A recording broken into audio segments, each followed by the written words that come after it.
et bonsoir à tous. Bienvenue en Terre du Milieu chez Tolkien Deal en réalité. Je suis Eka, que vous avez déjà vu sur cette chaîne. Pour ce soir, je serai accompagné de Barboto, dans ce sens-là, Bonsoir. et de Celebrian. Pardon, je vais Bonsoir. faire les mains dans l'inverse. Aujourd'hui, on va parler de la reprise de Ring of Power qui s'annonce être une actualité brûlante parce qu'elle a déjà fait couler à la fois beaucoup d'encre sur les réseaux sociaux de ces 2 premières saisons, et aussi par des choix narratifs qui sont débattables. Et certains le savent, j'aime le débat, surtout quand il est bien construit.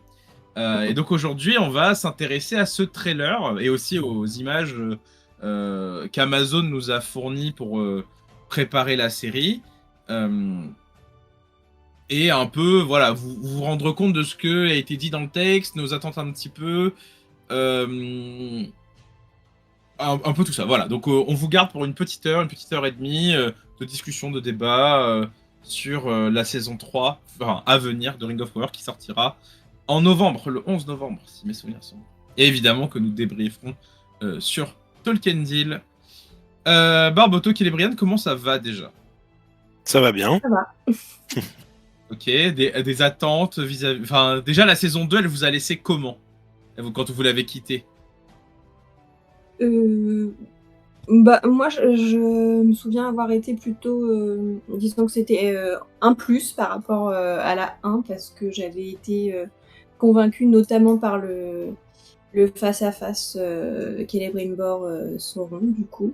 Ça, je me rappelle que j'avais vraiment bien apprécié. Donc, il y avait toujours des choses par-ci par-là qui me gênaient, mais à chaque fois, c'était pas forcément vis-à-vis de comment étaient mis en scène les éléments de Tolkien ou pas, c'était plus souvent des problèmes d'écriture ou de cohérence interne, moi, qui avait tendance à m'énerver, on va dire. Mais voilà. Donc j'espère que la 3, je serai encore plus contente que la 2. Si ça va en montant, ce serait mieux. Et toi, Barboto ? Je dois dire que la saison 2 m'a davantage plu que la première, si j'en crois les souvenirs qui m'en restent. Très peu pour la saison 1, un peu plus pour la saison 2. Et un peu comme Celebrian, j'ai beaucoup aimé le duo entre donc Sauron et Celebrimbor, et notamment le fait qu'il y ait toute cette trame de manipulation où on ne sait plus bien quelle est la part de magie et quelle est la part de manipulation pure, en quelque sorte, en dehors de toute illusion magique. J'avais trouvé ça très bien joué, et j'ai bien aimé aussi le point d'orgue, la conclusion de cette intrigue, c'est celle que j'ai préférée, très, très honnêtement. Et c'était un des trucs qu'on avait souligné, c'est que la série Amazon avait trop d'intrigues, et qu'en voulant toutes les raccrocher un peu l'une à l'autre, ça perdait de son sens, ou ça devenait trop diffus, et surtout pour 8 épisodes, ce qui est assez court.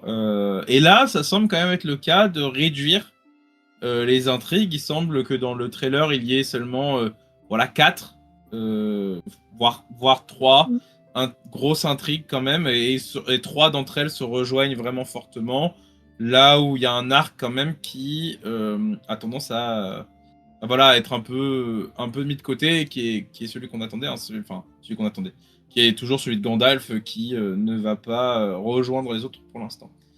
Donc on va se lancer dans notre petite excursion dans les images de cette saison 3. Si notre régie veut bien nous présenter les images, ça serait chouette. Je remercie la régie. C'est cool d'avoir une régie.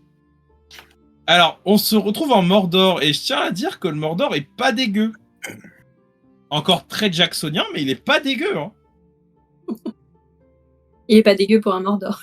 Il est pas dégueu pour un Mordor. Non, mais en vrai, je trouve que l'histoire de l'épée qui débloque un mécanisme secret qui crée une grosse éruption à la fin de la saison 1, c'était débile. Mais ça m'avait laissé très très couate. Ouais.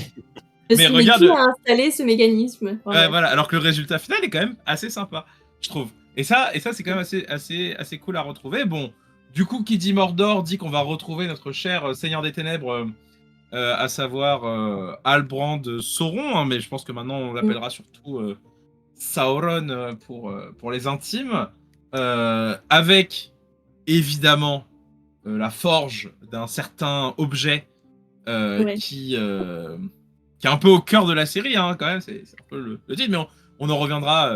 Enfin, je sais pas si on en revient plus tard. Est-ce que vous voulez dire un mot sur la forge de l'anneau unique, ou peut-être qu'on attend l'anneau unique en lui-même quand il sera à la fin du trailer.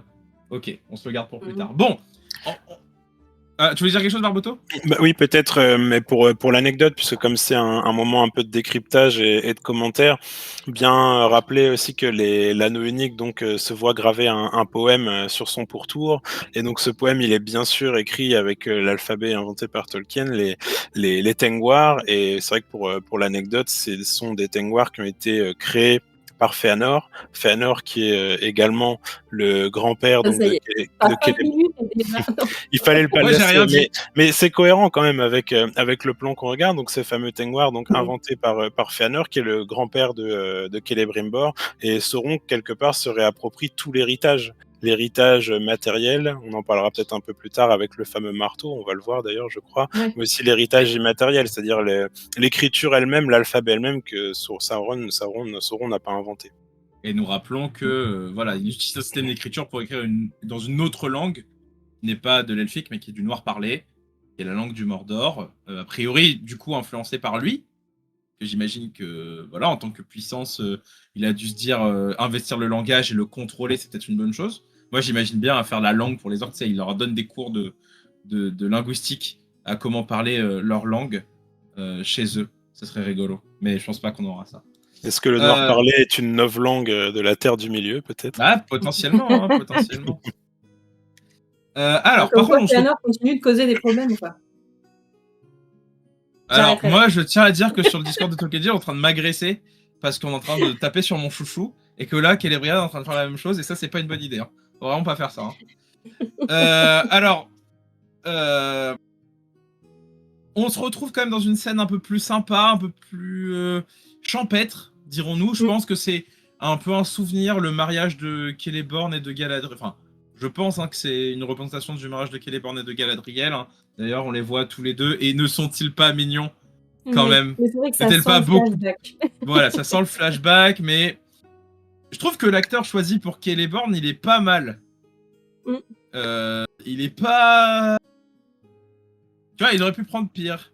Moi, j'ai du mal à ne pas prêter des intentions, on va dire, malencontreuses à Jamie Campbell Bower, parce qu'il campe beaucoup de rôles quand même assez... campe quand même quelques méchants, notamment dans Stranger Things récemment, pour ceux qui ont vu la série. Donc, mais j'aime bien, enfin, je suis assez convaincu de son casting, hein, pour le coup. Peut-être justement se changer un peu de direction. Ou alors, mais ça, j'ai une théorie du coup. Enfin, on verra ça après, mais j'ai une théorie. Donc, je pense qu'on commencera un peu là-dessus, hein, sur un peu les souvenirs du mariage, parce que ça a l'air d'être quand même un des grands axes. Celebrian, Galadriel à la recherche. La grande absente, évidemment, on reviendra sur l'absence, en effet, de Celebrian, et non pas notre Celebrian, mais la Celebrian de l'histoire. Mais voilà, je pense que l'arc de Galadriel, c'est un peu la retrouvaille avec son cher et tendre et consort de Lorien, qu'elle n'a pas comme titre encore. Alors, on se retrouve vraiment en Terre du Milieu, parce que les corbeaux, nos chers crébins, c'est quand même un gros symbole des forces du mal. Dans le Seigneur des Anneaux. Pas dans l'Hobbit, mais dans le Seigneur des Anneaux. Ouais, bah puis c'est vrai qu'on entend du coup en voix off ce truc qu'il envoie. Alors je sais plus si c'est à ce moment-là ou pas, mais il y a un commentaire comme quoi il envoie ses armées parcourir la Terre, donc je pense pour commencer à rechercher un peu qui vont être ses sbires et tout ça. Donc eux, ils reprennent peut-être leur côté espion qu'on voyait, alors plus lié à Saruman dans le Seigneur des Anneaux, mais en tout cas j'ai trouvé l'image, dans un truc purement esthétique, l'image où on voit les oiseaux justement noirs volter autour de sa silhouette à lui, je la trouve trop belle. Et c'est vrai qu'il y a... Vas-y Paul. Non, j'allais dire tout simplement que c'est un des éléments qui permettent aux spectateurs, entre guillemets les plus anciens, de se raccrocher aussi à l'univers, que c'est un repère assez simple, ces fameux corbeaux, informateurs, espions, c'est vraiment une bonne reprise, je crois, de la trilogie de Peter Jackson. Et comme quoi ce n'est pas que l'apanage de Saruman. Mais ce serait bien d'ailleurs qu'ils reprennent, vu que les nains ils ont quand même une place importante dans la série. Dans le Hobbit, il y a tout un truc entre les nains et les... Alors je sais plus si c'est des corneilles ou des... C'est les corneilles. Ouais. C'est comme dans le Hobbit qu'on ait qui vient montrer qui vient. C'est une givre, je crois même. Oui, Qui oui, vient. oui. Une griffe ou une givre, je sais plus. Une grive. Une griffe. Qui vient On veut qu'il taper. fasse froid. Qui vient taper sur la porte de Durin pour montrer où va la clé. Et puis oui, mais dans les Hobbits, il y a un peu plus... Le rôle des oiseaux est très important dans le Hobbit, un peu moins dans le Seigneur des Anneaux. Des petits oiseaux, je parle évidemment, je parle pas des aigles. Parce qu'il y en a quand même 2 qui sont assez importants dans l'histoire. Alors, les orques reviennent. Yeah. Et ça, on l'a dit, c'était le point le plus cool de la série sur la saison 1, 2 et 3. Les orques sont vraiment bien. Et en plus, on a une bonne nouvelle qu'on a vue avec du coup l'épisode sorti sur les monstres et créatures par l'équipe de VFX. Et ça, je crois que c'est Paul qui voulait... Enfin, c'est Barboto qui voulait ajouter un point dessus.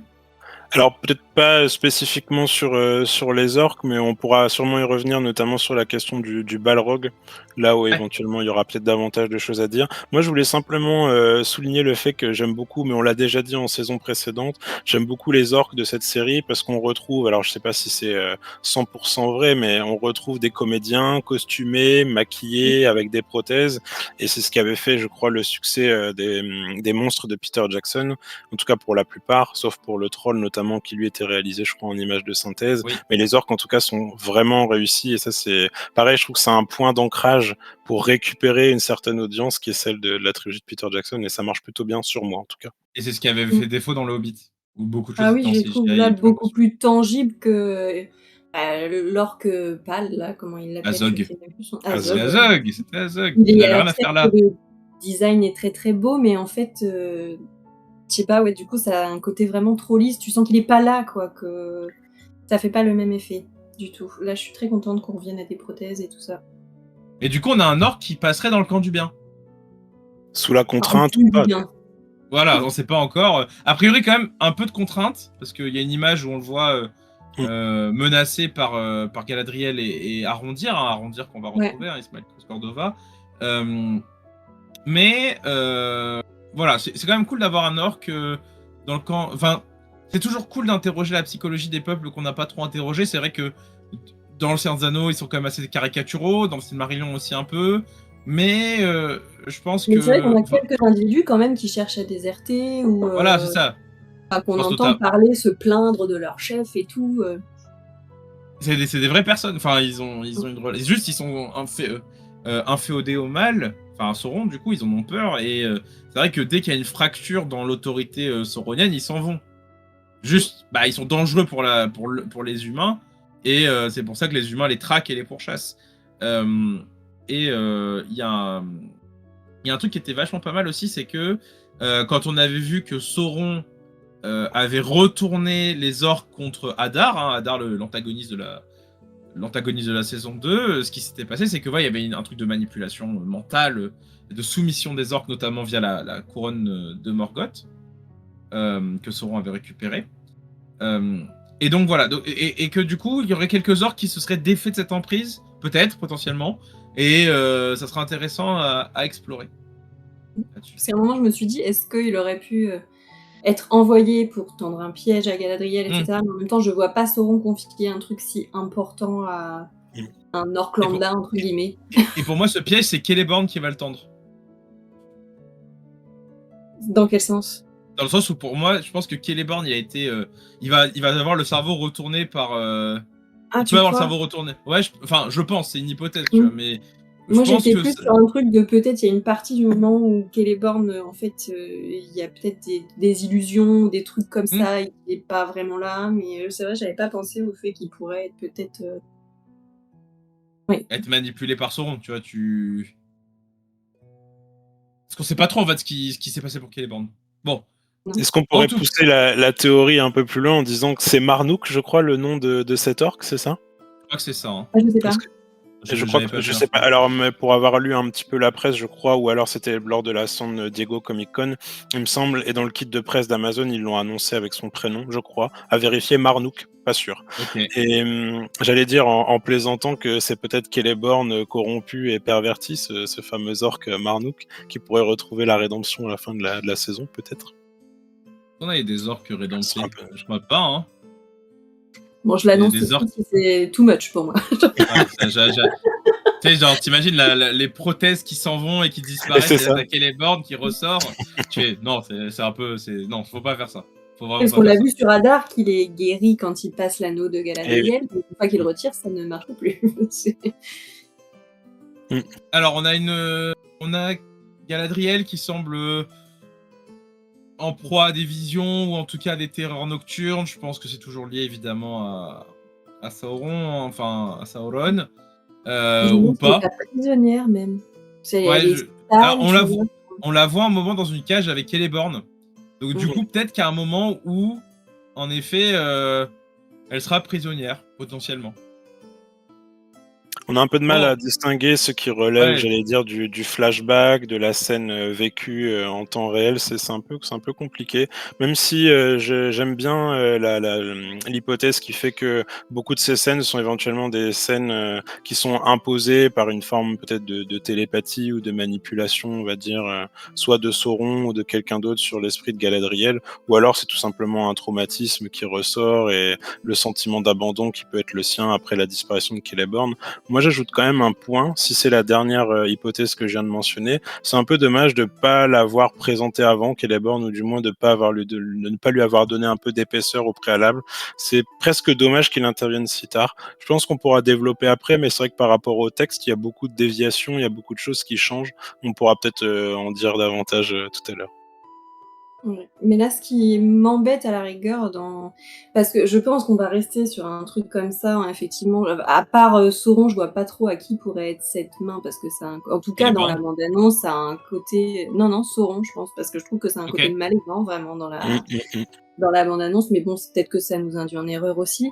Mais j'ai peur après qu'on tourne en rond, parce qu'à la fin de la saison 2, quand même, quand il y a ce duel et qu'elle choisit de se laisser tomber avec son anneau, ou je sais plus d'ailleurs, Oui. ouais, c'est ça, pour pas qu'il puisse la voir, on a quand même l'impression qu'elle se défait d'une emprise qui dure depuis la saison 1, et du coup, si on revient à des trucs il arrive à s'insérer dans sa tête et tout. Alors, après, c'est lié à l'objet qui est au cœur de cette saison. Ah, oui. Mm. Oui. Parce Tu qu'il y a penses un à truc- l'anneau unique, Je pense évidemment à l'anneau unique. qui normalement n'a pas d'effet sur les anneaux des elfes. Non, il Normalement. a pas d'effet parce que les seigneurs elfes les ont retirés au moment où ils ont senti Sauron Mhm. utiliser le sien. C'est juste pour ça. Hein. Sinon, je pense que Sauron, avec la quantité de Féa qui est mis dans l'anneau unique, aurait pu manipuler, utiliser, en fait, retourner le pouvoir des trois in fine contre eux. Ça aurait pris plus de temps. Certainement parce qu'il ne les a pas touchés. Ça, c'est ce que nous dit le texte. Mais même sans qu'il les ait touchés, les seigneurs elfes, donc à l'époque c'était Gil-galad, Galadriel, qui les avait, puis Círdan et Elrond, ont retiré leurs anneaux, pour éviter justement la corruption par Sauron. Là, on parle bien de la série, hein, de ce qui est montré dans la série. Oui, non, mais oui. Et justement, je pense que du fait que Sauron essaye de créer l'anneau unique, et que c'est un anneau, voilà, pour rappeler le poème de l'anneau, qui essaie de les lier tous dans les ténèbres et de les y emmener, il y a ce truc-là, c'est qu'il y a une possibilité justement d'investir le champ mental des porteurs d'anneaux. Je pense. Après, toujours, voilà, c'est des théories, des hypothèses, et on verra ce que la série nous dit ou pas sur le sujet. Je pense que c'est une discussion intéressante au sens où Sauron essaye quand même de récupérer certains anneaux, certains dont il avait même la connaissance, les anneaux des nains, si je me trompe pas. Enfin, en tout cas, un en particulier. Et je suis plus bien sûr parce que mes souvenirs sont un peu fous de la série, mais il apprend la connaissance, enfin, il a connaissance des anneaux des elfes bien après leur forge par Celebrimbor. Dans la série ou dans le... Dans la série cette fois. Dans la série, bah en fait, il est à leur origine. Avec cette fameuse scène sur l'alliage. Bah, du coup, je sais plus, est-ce qu'à ce moment-là, c'était déjà prévu de faire des anneaux, ou ils étaient sur l'idée de la couronne et ils décident de faire les anneaux après qu'ils soient partis? Ils décident de faire les anneaux après qu'ils soient partis. Mm. Donc normalement, il n'est pas censé en avoir connaissance. Mais je crois qu'ils voulaient les récupérer dans la saison 2. Oui, il me semble. Ouais, au moins celui de Galadriel. J'avoue que c'est plus très frais mon visionnage de la série, il faut vraiment que je révise avant la diffusion de la 3. Nouveauté. Nouveauté, ancienneté. Alors, on le voit pas très bien, hein, mais désolé, j'ai pas pu trouver une meilleure image. On le verra mieux un peu après. Alors, j'arrive pas à le prononcer. Et moi aussi, c'est un gros. Qui s'y essaye? Nazgnagol, je crois. Nazganol. Naznagol ou Naznagol. Naznagol. D'accord. Voilà. On retrouve les servants de l'anneau. À notre... Pas surprise, parce que normalement, ils sont censés être là. Mais... bon. Le nom. C'est de l'abus. Fallait pas faire Ça ça. va faire beaucoup de à tes souhaits. Ouais. Je trouve que c'est vraiment pas facile à dire. Alors qu'il y avait un... Alors que moi, j'y ai repensé. Mais il y avait un surnom tout simple. On les appelle les spectres de l'anneau. On appelle les spectres. Bah oui, mais là, Servants. ils sont Oui, mais pas justement. Oui, c'est Oui, ils ça. sont Pour pas moi, dans ils leur ont forme voulu spectrale. distinguer ce côté serviteur et Ouais. spectre. Et du coup, ils ont inventé un mot pour. Alors moi, par contre, je suis pas du tout spécialiste des langues, donc est-ce que littéralement Nazgûl c'est traduit par spectre de l'anneau ou c'est faux de dire ça déjà? Je crois que c'est une bonne traduction mot à mot, en tout cas pour Nazgûl. Et pour Naznagol, là j'ai un doute. Le Nazg, c'est déjà un terme qui est connu dans les lexiques et vocabulaires des textes, mais le Le Nagol, Nag, j'ai c'est un bien doute. l'anneau, on le retrouve dans le poème de l'anneau, ça. Oui. Ouais. Oui. Oui. Donc là, j'avoue que j'ai un doute pour la deuxième partie du nom. En tout cas, moi, ce que je voulais en dire, c'est que je suis pas bien convaincu de l'intérêt, si ce n'est en fait commercial, au sens où le fait d'inventer un nouveau terme, bah, ça fait couler de l'encre et ça a très bien marché dans la presse. Ils n'ont pas arrêté d'en parler et quelque part, ça a eu un bienfait, c'est que ça a mis le projecteur sur des nouveaux personnages que les scénaristes, les réalisateurs voulaient mettre en avant et voulaient créer une forme d'engouement autour d'eux. Donc de ce point de vue-là, c'est réussi. Après, sur l'usage du terme, je suis pas totalement convaincu. D'autant plus qu'on en avait discuté ensemble auparavant. La transition en fait entre homme et spectre est pas tout à fait définie. On sait pas bien si ça dure. Quoi. On ne sait pas combien de temps ça dure. Est-ce qu'elle est rapide? Est-ce qu'elle est longue? Est-ce qu'elle est lente, douloureuse? Là, on a l'impression que les scénaristes choisissent une transformation qui sera longue. Invraisemblablement, on verra bien ce que la série passage nous apporte. d'homme à spectre, quoi. Mais je crois que ça méritait pas un nom, honnêtement. Ouais, moi non plus. Esprit servant. Servant de Sauron, ça suffisait, hein. Et en plus... Alors bon, leurs homes sont stylés. Voilà. Leurs homes sont très stylés. On a l'impression qu'ils sont... Alors, j'ai l'impression qu'on n'en voit que 2 pour l'instant ensemble. On a l'impression qu'ils ont tous les 2 une couronne. Ouais, on va le voir. Alors, je vous passe quelques images. Ouais, alors après, je veux pas te faire aller en avant si on le voit plus tard, hein, t'inquiète. Non, mais voilà, il est là. Voilà. Et une petite couronne sur la tête. Mais ce sont censés des rois et des hauts seigneurs des hommes. Alors, a priori, quand même, plutôt de l'ouest, de l'est, actuellement. C'est vrai que j'associe la couronne à chaque... Ouais, mais ça, c'est aussi à cause de Peter Jackson, du coup, c'est que on a le roi sorcier qui est représenté avec sa couronne de fer. Tandis que les autres sont un peu limités à une capuche, quoi, quand on les voit dans les films.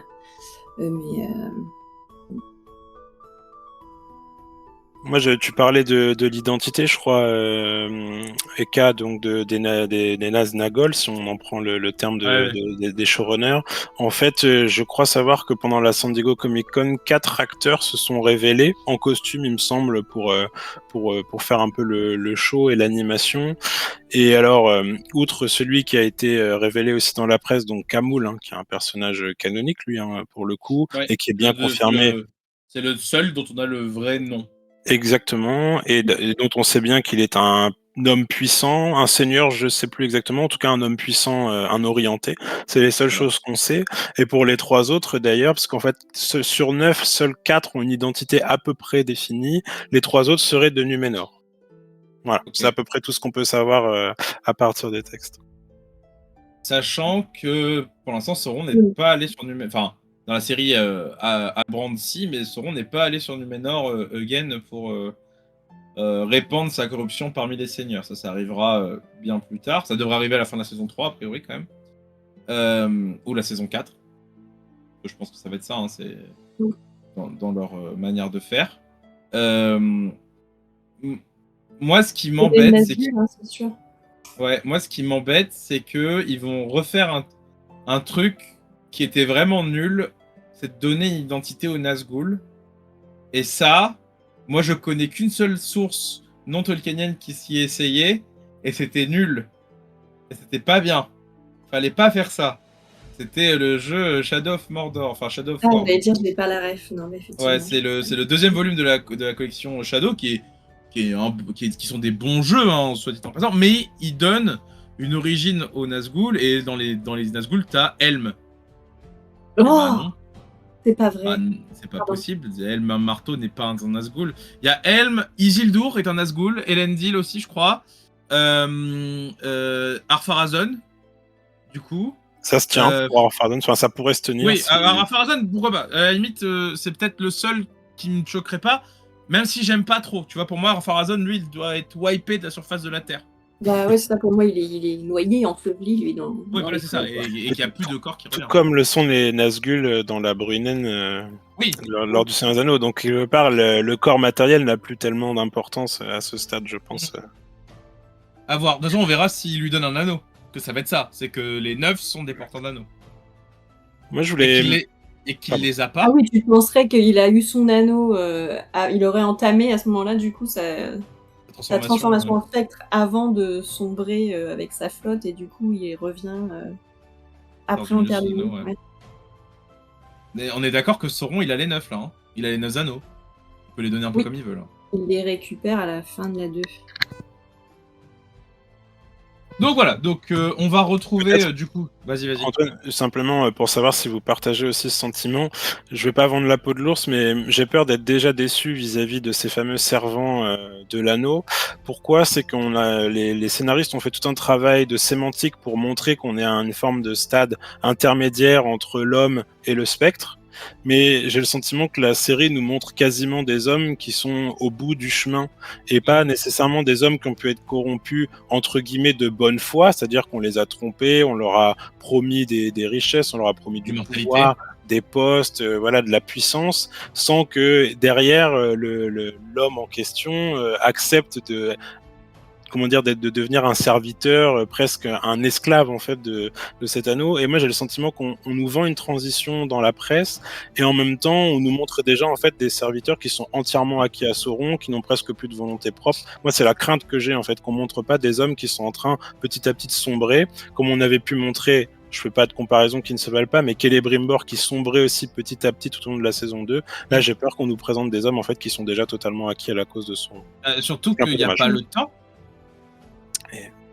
Il n'y a pas le temps, il y a 8 épisodes, et comment tu veux montrer la corruption de 9 personnes, ou peut-être 4, tu vois, genre juste 4, en 9 épisodes, c'est pas très... Enfin, c'est long, sachant que tu as toutes les autres intrigues à développer, c'est un peu dommage. Je pense après, là, ils profitent du teaser pour justement teaser, et donc on voit ces images où déjà on voit plus leur visage, ils sont tout en costume, donc leur identité disparaît, mais je pense que... Enfin, j'espère en tout cas que ce look-là, il va arriver plus tard dans la saison et qu'on va les connaître d'abord avec leur visage, même si on ne les connaît pas hyper bien. Mais quelque part, bon, même si parfois c'était peut-être un peu... Faudrait que je revoie encore une fois, mais c'était peut-être parfois un peu grossier pour le Durin père dans la saison 2, mais on a vu quand même lui aussi comment il a basculé après avoir reçu son anneau. Donc bon, je pense qu'on peut quand même réussir à faire quelque chose, même en peu de temps quand même, a priori. Bon. Mais je comprends la crainte, oui, j'y pensais pas, mais du coup, à voir. Ouais, c'est ça, c'est plutôt, moi je suis dans l'expectative de voir ce qu'il y a, quoi. Est-ce que on n'en profiterait pas pour parler peut-être du casting donc de Camoul? Je pense que ça fait une bonne transition. Bah attends, je vais voir s'il apparaît dans... parce que je l'ai mis tout au bout. Avance rapide. Et du coup, quand tu disais que des acteurs étaient déguisés à la Comic-Con et se sont révélés, mais juste ils se sont baladés déguisés, entre guillemets, ou vraiment les acteurs, on sait qui sont En fait, parce qu'on me parle en même temps dans l'oreille, j'ai lu l'information, je sais qu'ils sont intervenus sur scène, mais alors je saurais pas dire exactement ni comment, et je crois qu'ils étaient déguisés, ou du moins on a fait comprendre au public, à l'audience qui était là, que c'était bien les Nazgûl. Ils étaient au nombre de 4, si je me trompe pas, Ok. mais à confirmer, mais il me semble qu'il y a eu un petit événement, un petit happening de ce type. Ouais. Ok, bah j'irai voir parce que je n'ai pas entendu parler encore. Voilà, donc on a Camoul l'Orientais, qui sera un des antagonistes secondaires, a priori, de la saison 3. Moi, je le verrais bien contre Gandalf. Un Ouais. bon look, je trouve. Ouais, moi, en vrai, bon, de toute façon, les designs de la série a toujours été cool, sauf celui de Gil-galad de la saison 1. Voilà. Tous les autres designs étaient vraiment réussis, mais Gil-galad de la saison 1, c'était non. Pauvre Gilou. Ah, Gilou, c'était chaud. Hein. Mais il s'en est mieux sorti dans la saison 2, quand même. Ouais, il chante. Ouais. Et il chante bien. Voilà, tu voulais ajouter un point sur... Ouais, vas-y. Bah, ouais, peut-être dire qu'il y a beaucoup de commentateurs qui parlent donc de Camoul en disant, enfin en se demandant qu'est-ce qu'on pourrait bien lui promettre, en prenant cet exemple-là, un homme en situation de pouvoir ou peut-être en disgrâce. Et pourquoi en disgrâce? C'est que c'est un orienté a priori, enfin, on en est même quasiment sûr. Et C'est son titre. à l'est, comment? C'est son titre. Camoul Oui, l'Orientais. voilà. Oui. Mais dans la série, on sait aussi qu'il y a un mage dont l'identité est inconnue qui règne sur une partie des territoires de l'Est et du Sud. Je ne sais pas si c'est précisé, d'ailleurs, j'en ai pas souvenir. Et alors, est-ce qu'on pourrait pas imaginer entre les deux une forme de rivalité? L'un aurait pu chasser l'autre ou le renverser. Bah, vu Et que les donc, deux veulent Sauron servir pourrait peut-être- Sauron... Bah, c'est les pas deux veulent sûr servir- pour le mage. Ouais. J'ai un doute. Enfin, Bah, si, quand même. Quand même. Il dit Ouais, qu'il moi, faut je trouve se que c'est rallier vraiment pour Sauron. pas clair, ça. Je trouve Pour moi, ça bizarre, fait en fait. partie des trucs qui est raté dans la Ouais. saison 2 parce que il est introduit comme ça par son lien avec les espèces de prêtresses qui cherchaient Sauron, justement, et qui vont trouver Gandalf à la place dans la oui. saison 1. C'est lui aussi qui avait envoyé les gars avec les masques, là. Ouais, c'est ça, les orientaux. Eux qui Les orientais, ont du coup. disparu de la surface de la Terre C'est à lui la qui fin les de la tue. saison 2 ou... C'est lui qui les tue. Ah, j'étais plus sûre s'ils étaient encore dans le Dans le Schmilblick ou pas, paysage. et justement je me demandais si Camoul était peut-être un de ces gars qui aurait enlevé Peut-être son leur masque, chef. mais Peut-être leur chef, du coup. Peut-être. Et là, quand on les voit tous les deux en face à face, même à la fin de la saison 2, je trouve leur Ah mon dieu, échange. le Et dialogue là, était quand nul. on les voit parler autour du feu de camp, on a l'impression que c'est plus du tout la même dynamique. Enfin, Non. donc je trouve ça très étrange. J'ai l'impression qu'il y a un gloubi-boulga là-dedans qui va De qui chafouiner. va encore me laisser perplexe. Mais bon, Parce qu'on sait toujours pas son identité, mais bon, a priori, ça sera un des deux mages bleus. Quand même, ça a l'air de se renforcer vu qu'ils ont quand même dit non à Saruman. Ils ont dit non pour Saruman. Ah oui, Ils ils ont ont dit non pour validé. Saruman. J'ose espérer. Parce que Il reste l'hypothèse du roi sorcier. Peut-être. Un Istari. Pas censé être un Istari, hein.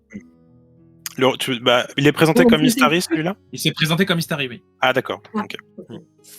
Présenté comme Et un c'est vrai Istari. que Il dit qu'il a le envoyé nom pareil de pour Gandalf et Camoul- tout. Le nom de Camoul, on est d'accord que vous le connaissez de genre des contes et légendes inachevées, c'est pas Ouais, dans c'est les ça. appendices. Il est dans Non. Le Seigneur des Anneaux aussi. Il est mentionné à plusieurs reprises dans le texte même. Oui, pas seulement dans les appendices. On explique à propos de Camoul qu'il est notamment celui qui entre dans la comté parce qu'il est le deuxième en fait à mieux sentir la présence de l'anneau. Donc c'est à la place du roi sorcier, c'est lui qui mène l'expédition en comté. C'est aussi lui de mémoire en fait qui prend la tête des armées du Mordor à Dol Guldur pendant la guerre de l'anneau. Donc toutes des péripéties qui sont pas directement au cœur du récit, mais il a une influence dans l'univers. Ouais. Oui. Ok, parce que je me disais si son nom était pas mentionné dans le Seigneur des Anneaux même et qu'ils ont pu le négocier, oui, ils ont pu effectivement, comme ils l'avaient fait, je crois pour sans doute Anatar, ils ont pu aller en négocier d'autres. Mais enfin, du coup, ça aurait été, je sais pas, je trouve ça étrange qu'ils aient pas révélé son nom à ce moment-là en saison 2, ou alors. Ouais, bah, pour l'instant, ça reste le mage noir. Après, rien n'empêche les scénaristes d'imaginer un Istari corrompu qui deviendrait un roi sorcier. Après tout, en vrai, c'est ce qui a dû se passer. Parce que les deux ont échoué. Alatar et Palando ont échoué dans l'Est. Enfin, on ne sait pas. Si, on sait qu'ils ont créé des cultes pour s'opposer à Sauron et que leur influence a été suffisamment importante pour éviter une destruction totale des forces libres de l'Ouest. Faudrait Voilà. regarder, j'avoue que j'ai pas ce souvenir-là, moi. En tout cas, il y aurait quand même un élément à mettre au crédit d'une théorie comme quoi ça pourrait être un Istari. Dans Le Seigneur des Anneaux, on voit bien que le roi sorcier est quand même un personnage capable de rivaliser avec Gandalf. Donc on peut imaginer avoir des pouvoirs relativement similaires et peut-être même supérieurs, en tout cas dans le contexte où il arrive à briser son bâton. En tout cas, c'est tel que c'est dans les films. Je sais pas si dans le bouquin, il parvient aussi à détruire son bâton. Dans l'oreille, Vivien nous dit bien que Camoul n'apparaît que dans les clis. Que dans les clis. D'accord, Ouais. très bien. Contre les gens inachevés, pour ceux qui n'ont pas la référence. Ma faute, désolé. Par contre, pour moi, les Nazgûl sont des hommes. Ça peut pas être un Istari. Bah, Oui, normalement, c'est vrai. ouais, vu que c'est les 9 anneaux des hommes. Oui, c'est ça. Bon, on verra ce que la série nous réserve sur la question. Retour aussi d'une créature intéressante, peut-être une des meilleures réalisations pour moi visuelles de Peter Jackson, à savoir les Fell Beasts, bêtes de Fell, enfin les... Ouais, je sais plus comment on les traduit en français. Ouais, pour moi c'est Fell Beasts, Ça les doit être sur montures ailées. l'encyclopédie de Tolkien Deal, je vais aller voir tout de suite. Les montures ailées des Nazgûl, hein, les trucs avec... quand même, une d'entre elles est responsable de la mort de Théoden dans Le Seigneur des Anneaux. Alors, attends. Un Istar. Ah oui, c'est vrai, on me corrige aussi. C'est un Istar, des Istari. Des Istari. Et du coup, il y a quand même... alors, il y a... Arrondir, qui voit une cité, donc je pense qu'il y aura un nouveau siège, potentiellement une nouvelle ville à sauver, quelque chose comme ça. On n'a pas d'infos sur cette ville, contrairement à la saison 2 où on avait quand même les lieux qui étaient quand même assez mentionnés. Ouais, parce et que cette fois-ci... est quand même censé étendre là, ça un peu sa main. Ah oui, là c'est censé être la guerre. Les elfes, pour Voilà, là l'instant, c'est censé être la guerre de l'Éregion entre Sauron et les elfes. On est censé être même au climax de la guerre. En soi, on est censé être dans oui, les... avec la chute d'Ostinedil, il est censé être, ça y est... Ouais, de bien lancer, quoi. On a donc même une Felbis albinos. Je trouve ça rigolo. C'est toujours sympa. Donc ça veut dire qu'il y a un personnage assez important qui va dessus. On retrouve évidemment Gandalf, qui cette fois-ci s'est assumé en tant qu'elfe au bâton, et qui parcourt le Rhône. Bon, ça, il n'y a pas grand-chose à dire. J'avoue que l'arc Rhône, la saison 2, était un peu Osef tiers, à part Tom. Vraiment, il était pas très intéressant, quoi. Enfin, c'était assez long. J'ai peur que là encore, il le tire sur toute la saison et qu'il n'y ait pas grand-chose à lui faire, quoi. Ouais, et puis il y a rien. Enfin, on verra ce qu'il y a à faire. Peut-être qu'il va faire la rédemption du mage noir. Ça serait cool, ça, à voir. Parce que c'est aussi ça, Tolkien. Hein. C'est aussi des personnages qui, corrompus, décident de faire des choix vers le bien. Oui. Ouais. Bon, par contre, moi, l'arc que j'attends... Ah, peut-être... Pardon, je réagis avec un tout petit peu de retard par rapport au Fell Beast. Même chose, il me semble que les showrunners auraient éventuellement évoqué une piste comme quoi ce serait donc, dans le cadre de la série, des aigles corrompus ou du moins des... Ah oui, c'est vrai qu'ils ont dit ça. Oui, apparemment, j'en suis plus sûr. Mais en tout cas, voilà, c'est bon. C'est une piste intéressante, même si elle est très redondante avec la manière dont les orques ont été créés. Voilà. Juste pour ce point-là. Et moi, alors je sais pas si vous avez la réponse, j'ai pas eu le temps d'aller vérifier, mais en plus, pour ceux qui m'ont déjà vu en live, j'ai pas ma bibliothèque derrière moi, donc je n'ai pas mes bouquins, mais j'avais l'impression, moi, dans mes souvenirs, que justement, au moment de... Alors à la fin de la fraternité, du coup, quand ils sont sur Landuin, que c'est là qu'on en voit une au loin pour la première fois. Et Legolas la shoot. C'est ça. Trop fort. Mais du coup, j'avais l'impression que c'était explicitement dit à un moment ou un autre que c'était une création nouvelle pour ces Nazgûl qui étaient sans leurs chevaux et que du coup, ça n'existait pas avant. Mais bon, peut-être que c'est moi qui ai extrapolé ça. Oh non, je pense pas. Hein. En vrai, on en a mention que dans le Seigneur des Anneaux, des Fell Beasts. Ouais. Enfin, j'ai pas de souvenir dans le Silmarillion, en tout cas. J'ai l'impression qu'il ait dit quelque chose comme quoi il voulait ou qu'il voulait pas les révéler avant, ou je sais plus. Une arme secrète. Mais ça me revient pas, ouais. Enfin bon, là c'est des choix. Bah, j'aime pas trop l'idée des aigles corrompus par contre. Tu vois, enfin, les aigles c'est censé être une création propre de Manwë. Vraiment leur serviteur, ses serviteurs directs, hein, le seigneur de tous les oiseaux. Et que Sauron aurait capturé des aigles pour les corrompre, je suis pas giga fan de l'idée. C'est pas leur meilleure idée. Il y a le plan d'un aigle, à un moment on voit un aigle qui s'envole d'un sapin, là, il est très très beau. Ensuite, est-ce que c'est déjà pour refaire le lien avec Gandalf qui a l'habitude de leur parler un petit peu Torondor et Gwaihir, ce sont ses meilleurs potes. On revient à Númenor. Alors, et ça, je dois vous dire que j'attends très fort, parce que Númenor, l'année dernière, enfin, il y a 2 ans, c'était pas si dingue. Même si l'arc Elendil était vraiment super. Mais c'était un peu dommage, parce qu'il y en a qui étaient un peu osef dans l'arc Númenor. Et là, quand même, on est censé avoir voilà, la toute-puissance de Númenor, quoi. Enfin, on est censé avoir Ar-Pharazôn qu'on va revoir. Je crois que j'ai même une photo de lui. Ouais, voilà. On a Elendil qui est revenu. On a... Ah mince, j'ai supprimé la photo avec Ar-Pharazôn, je crois. Bon. En tout cas, voilà. Donc, ce que dit le texte, quand même, c'est que Númenor est une puissance coloniale dans le texte, qui n'a pas été le cas dans la série, en tout cas sur la saison 1 et 2. Que sous la tutelle d'Ar-Pharazôn, Númenor est au fait de sa puissance. C'est censé être là, hein, vraiment la surpuissance de Númenor, c'est sous Ar-Pharazôn, bizarrement. Oui, on nous dit que voilà, Sauron, ce serait des créatures ailées ou des ombres ailées chez Daniel Lauzon. Voilà comment ils ont été traduits. Ok. Et donc, moi j'attends un peu Númenor. Je sais pas vous, mais normalement c'est censé être le moment où Númenor, ils sont là pour envoyer du bois, quoi. Et moi, ça me fait me questionner sur cette histoire d'ellipse qu'on n'a, je crois, pas encore évoquée, mais il est question qu'il y ait un temps de 5 ans qui soit passé. Je me demande en fait si, est-ce que dès le départ, on va nous dire, voilà, il s'est passé 5 ans, maintenant on en est là, ou est-ce que le premier épisode, il va justement nous raconter quelques petits trucs et après faire ce bond? Parce que j'ai l'impression que justement, comme tu dis, l'année dernière, enfin il y a 2 ans, Númenor, c'était un peu coup-ci, coup-ça. Moi, ce truc de 3000 épreuves, là, Myriel, elle est validée par la bébête sous l'eau. Ensuite, l'autre, il fait son tour de passe-passe pour faire comme si c'est lui qui était validé par l'aigle. Enfin, on n'en sort pas. Et puis, on va nous dire, pouf, d'un coup, il s'est passé 5 ans. Et en fait, bah, c'est Pharazôn maintenant qui est bien en place.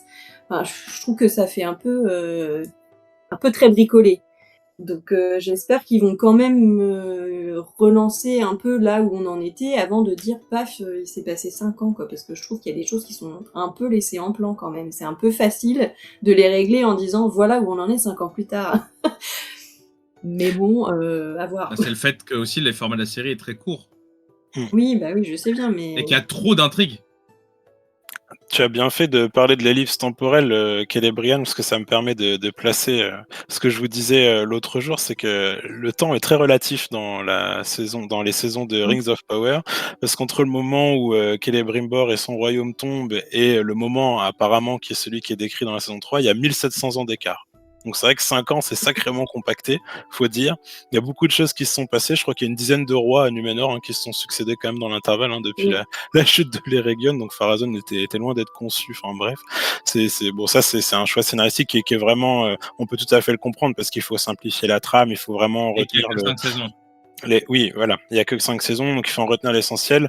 Moi, j'étais un peu déçu de Númenor jusque-là parce que j'avais pas trop le sentiment qu'on nous montrait cette grande civilisation, cette société qui a un peu travaillé entre guillemets entre sa fidélité, on va dire, au Valar et sa fidélité et sa recherche entre guillemets de la puissance, du pouvoir, mais aussi de l'immortalité. Je trouve que c'est pas un thème qui est suffisamment mis en avant dans la série. Je trouve que ça manque et de fait l'absence de ce thème, à mes yeux, après peut-être que tout le monde n'est pas d'accord, mais le fait que cette thématique soit absente, ça introduit très mal le moment où il y aura différents partis rivaux qui vont se disputer le pouvoir pour dire voici l'orientation qu'il faut choisir.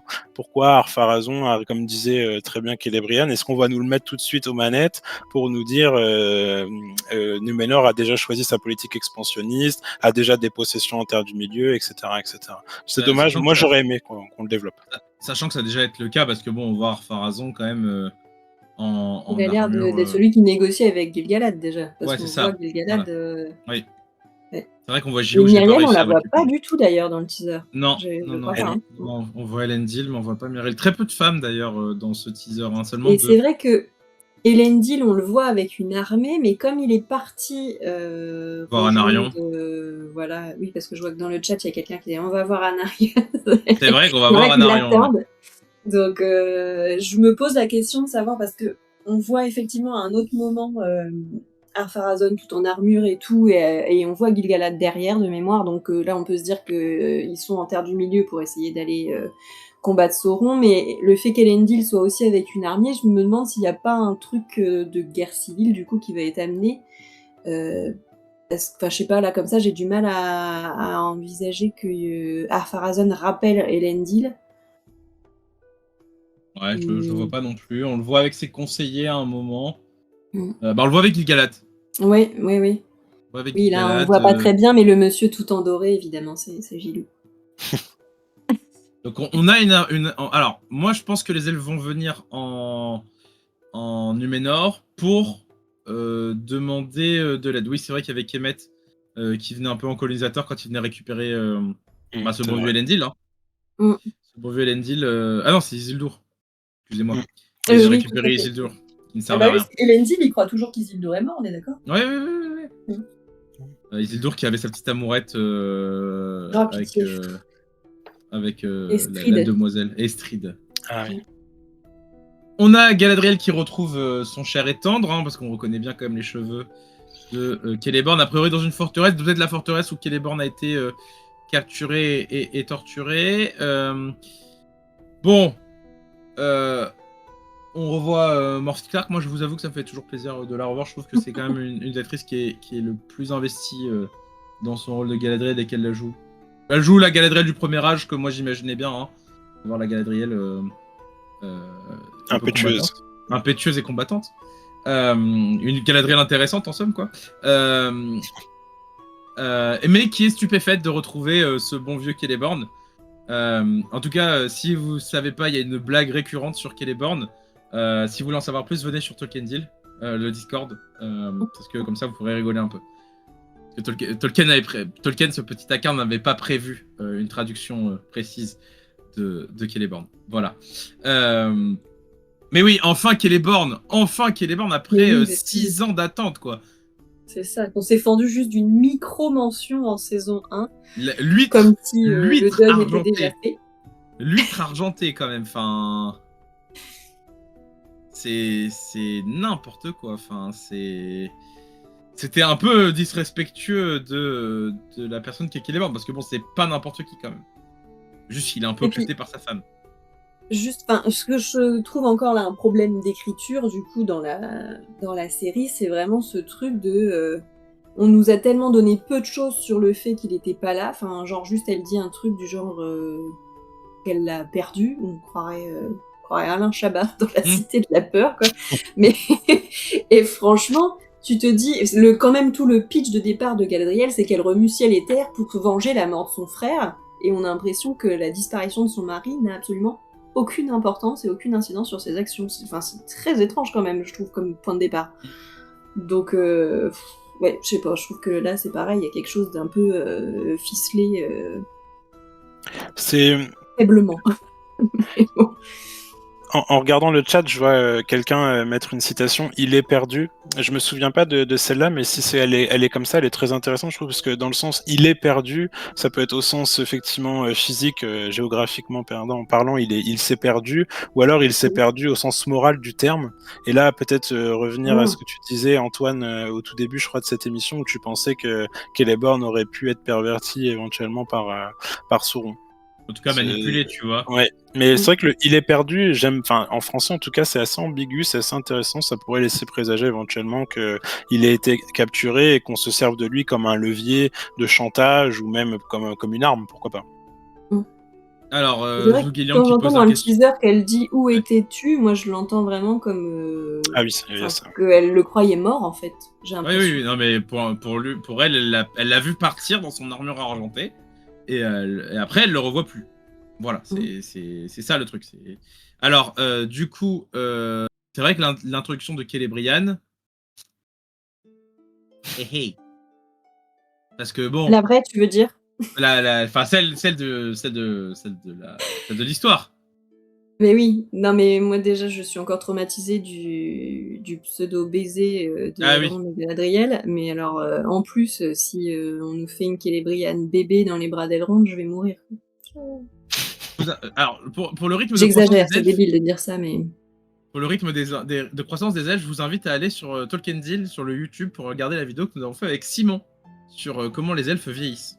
Voilà, ça vous donnera une petite idée de comment ça se fait que Galadriel, qui est né bien avant Celeborn, est en fait plus jeune que lui au moment où il se marie.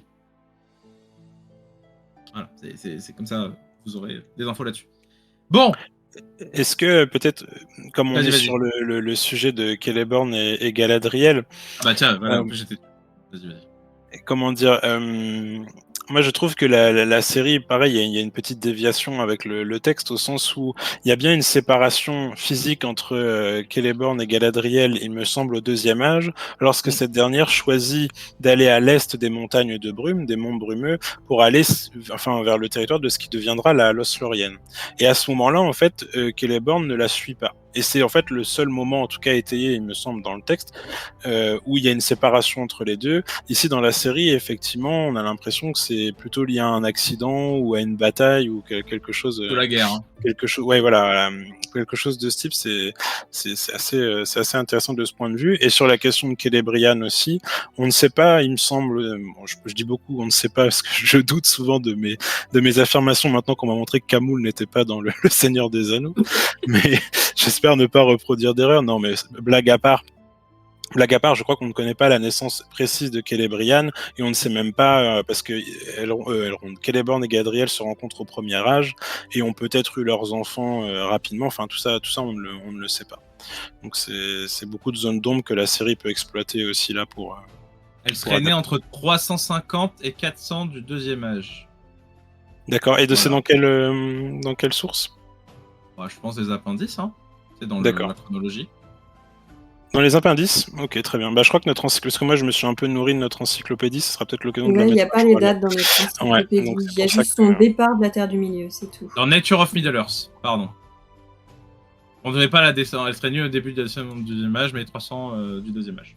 D'accord, intéressant. J'en profite, je vois Zelf qui met le lien, alors je suppose de la vidéo tu disais sur le vieillissement des elfes. Moi j'ai essayé de mettre, alors un peu en retard parce que ça fait un moment qu'on en a parlé, mais vous avez aussi tous les deux discuté du roi sorcier dans une vidéo qui est aussi sur YouTube, si elle veut bien ajouter le lien, parce que moi ça m'a mis 3 petits astérisques à la place du lien, je ne sais pas pourquoi je peux pas, ça marche pas. Donc, et elle épouse Elrond au Troisième Âge. Voilà. Oui, ça oui. Il y a un peu de temps avant l'union des deux. Il y a le temps qu'elle grandisse un petit peu, mais c'est vrai que Elrond est quand même vieux. Donc, on va avoir des batailles. C'est quand même c'est quand même assez intéressant de retrouver des combats. A priori, c'est Isildur, Elendil qui va mener les armées à la guerre. On ne sait pas quelle guerre, on ne sait pas contre qui. A priori, quand même contre j'imagine contre les forces du mal, ou peut-être alors en effet contre les forces d'Ar-Pharazôn. On ne sait pas. J'avoue que la guerre civile avec Ar-Pharazôn, c'est que quand même les fidèles sont en part très congrus, et ils doivent se cacher, hein, ils doivent juste. Elendil fait partie d'une grande famille noble de fidèles avec fils d'Amandil, qui a priori on ne verra jamais dans la série. Mais en tout cas, les fidèles sont quand même en position d'infériorité à ce moment-là, Númenor. Mais c'est vrai que, comme disait tout à l'heure Barboto, on a vu qu'il y a toutes ces années qui sont pas dans, enfin que tout est resserré, on n'a Ouais. pas du coup ce truc de. Alors je sais plus quel est celui qui se prend ses distances justement avec les Valar, tout ça, et après on voit le père de Myriel qui y revient. Là, du coup, c'est vrai qu'on n'a pas tout ce contexte, quoi. Non. Et c'est ça, c'est que peut-être Tar Palantir Je est vais censé juste faire une. allumer ma lumière parce que sinon je vais Vas-y. bientôt disparaître. Ne disparaît pas, Celebrian. Donc voilà. Alors par contre, autre arc narratif qui pour moi était quand même le point fort de la série sur les 3 saisons, nos bons copains les nains. Alors on les voit pas très bien, mais en fait il y a Durin, Dissa et leurs enfants qui sont sur les routes, qui évoquent du coup le départ de la fuite de Khazad-dûm. Parce que bon, à Khazad-dûm il y a un gros problème, qui commence par un B. Quelqu'un a ajouté. Tu vas pas du tout? Bah écoute, tu verras plus tard du coup. En tout cas, s'il faut râler et rappeler encore la chronologie, c'est quand même étonnant que le Balrog émerge au 2e âge, hein, alors que je crois que normalement il n'émerge qu'au 3e, d'une part. Et ça me permet, parce que si on arrive sur le sujet des nains, mais ça c'est vraiment pour les besoins de la série, c'est pas une critique en soi, mais il y a une confusion de nombreux personnages en un seul, notamment donc le fils d'Urin qui prend la couronne après la mort de son père en fin de saison 2. On a l'impression que c'est un peu un mélange entre, je crois que c'est Durin 6, me semble-t-il, qui est aussi tué par le Balrog, puis Nain, son fils, et puis ensuite Thrain, qui est celui qui choisit en fait de partir en exil. Et on a l'impression que dans le personnage de la série, on a un condensé en fait de tous ces seigneurs nains, je pense pour simplifier bien sûr, mais c'est assez intéressant à relever, et je trouve que c'est peut-être même un peu précipité à mon goût. Oui, ils auraient dû partir à la fin de la série, tu vois, genre la chute de Khazad-dûm pour terminer. Si tu vois, une saison 5 sur la chute des royaumes. Ça aurait été intéressant, quitte à faire, tu vois. Genre, les royaumes elfes disparaissent, c'est la bataille de la Alliance, Númenor disparaît, etc., etc. Tu vois, quelque chose comme ça. Mais bon, a priori, la saison 5 se terminera sur la bataille de la dernière alliance ultimement, on espère. On revoit le Goth. On revoit le Goth qui porte sa cape. Parce que les elfes ont le droit de porter des capes, bon sang. Ils ont le droit d'avoir les cheveux courts aussi. Moi, ça m'exaspère les gens qui disent ah, il a pas les cheveux longs, c'est pas un elfe. Taisez-vous. Donc on revoit Elrond qui quand même me semble un peu en détresse, bichon. On sait pas pourquoi. Voilà. Et j'essaye de voir un petit peu qu'est-ce qu'on voit derrière lui. Il y a une silhouette derrière lui, il est dans un jardin. Oui. Moi, je l'imagine bien Númenor accompagné Gilou.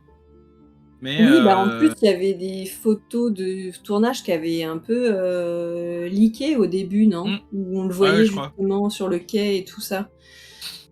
Mais là, après, du coup, ça va être aussi de la construction de Foncombe. En théorie. Oui, peut-être devant une statue d'Elros. Qui évoque la statue d'Elros. Ouais. Oh, j'avais tellement pas pensé. Oh, je vais pleurer. Voilà, donc Elrond peut-être sur les traces de son frère, hein, qui dit voilà ce qu'a donné ta cité. Aurais-tu resté un elfe avec moi? Finalement, t'es mort et c'était pour rien. Je suis assez peu convaincu qu'ils ajoutent un passage sur Elros, mais ce serait vraiment intéressant pour le coup. J'y avais pas pensé non plus. Mais c'est vrai que comme il y a beaucoup de choix de simplification. Il y avait eu un passage sur Eärendil. Oui, mais bon. Ah oui, donc Foncombe est déjà là, en plus, normalement. Oui. Fandval est déjà là. Oui, Fandval dans la nouvelle traduction, oui. Excusez-moi, hein, j'irai Imladris pour vous, pour la peine.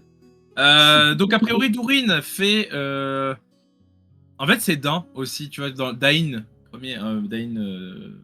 pied d'acier, hein, parce qu'on le voit quand même s'opposer aux envoyés du Mordor, a priori, j'imagine. Bon. Naz. Nagol. En fait, c'est plus simple si tu dis Nazg et après Nagol. Tu sais, Nagol, voilà. Les deux Nazgan.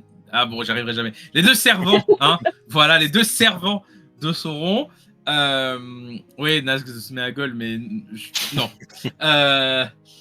Donc Durin s'oppose à eux et on le voit avec la couronne du paternel. Et ça serait... voilà, on voit Dissa après aussi qui s'oppose quand même à cette venue, à la demande des anneaux, j'imagine, à leur soumission.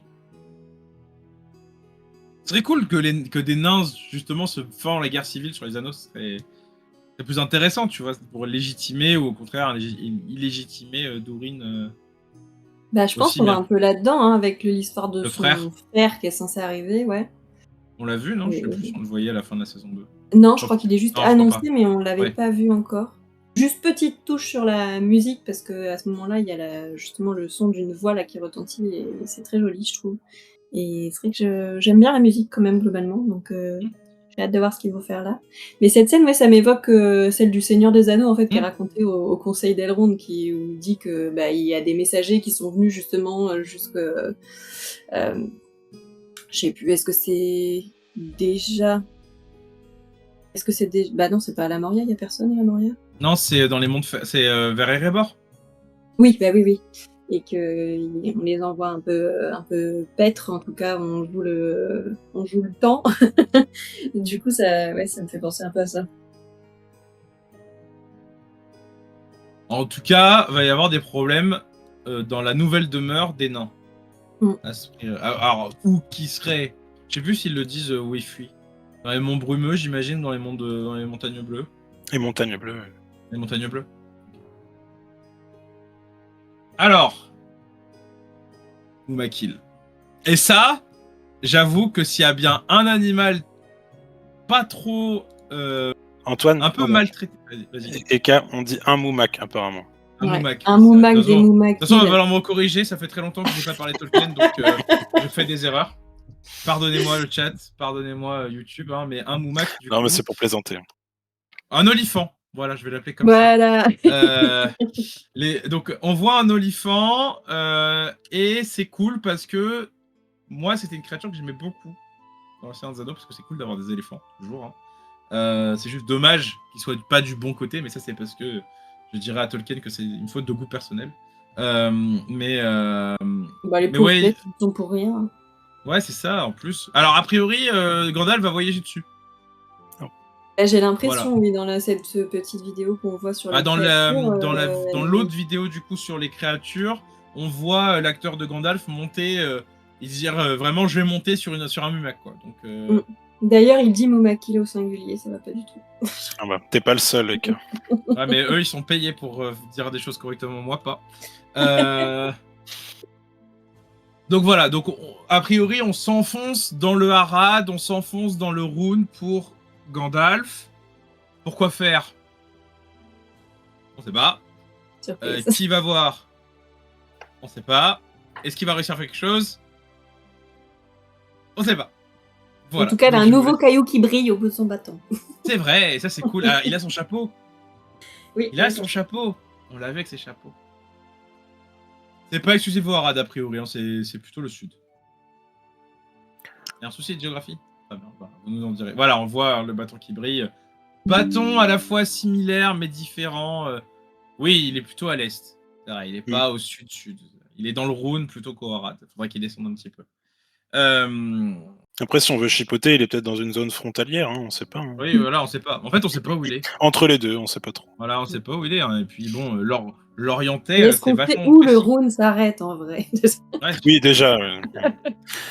Peut-être sur le Moumak, donc il y a l'image de l'animal en tant que tel, et je me demande si c'est pas aussi le symbole peut-être d'humain qu'on montrera aussi peut-être des différentes sociétés, des différents peuples qui habitent ces territoires. Je sais pas, on en a eu un petit aperçu avec le groupe envoyé par le Mage Noir contre Gandalf et les Hobbits, si je dis pas de bêtises.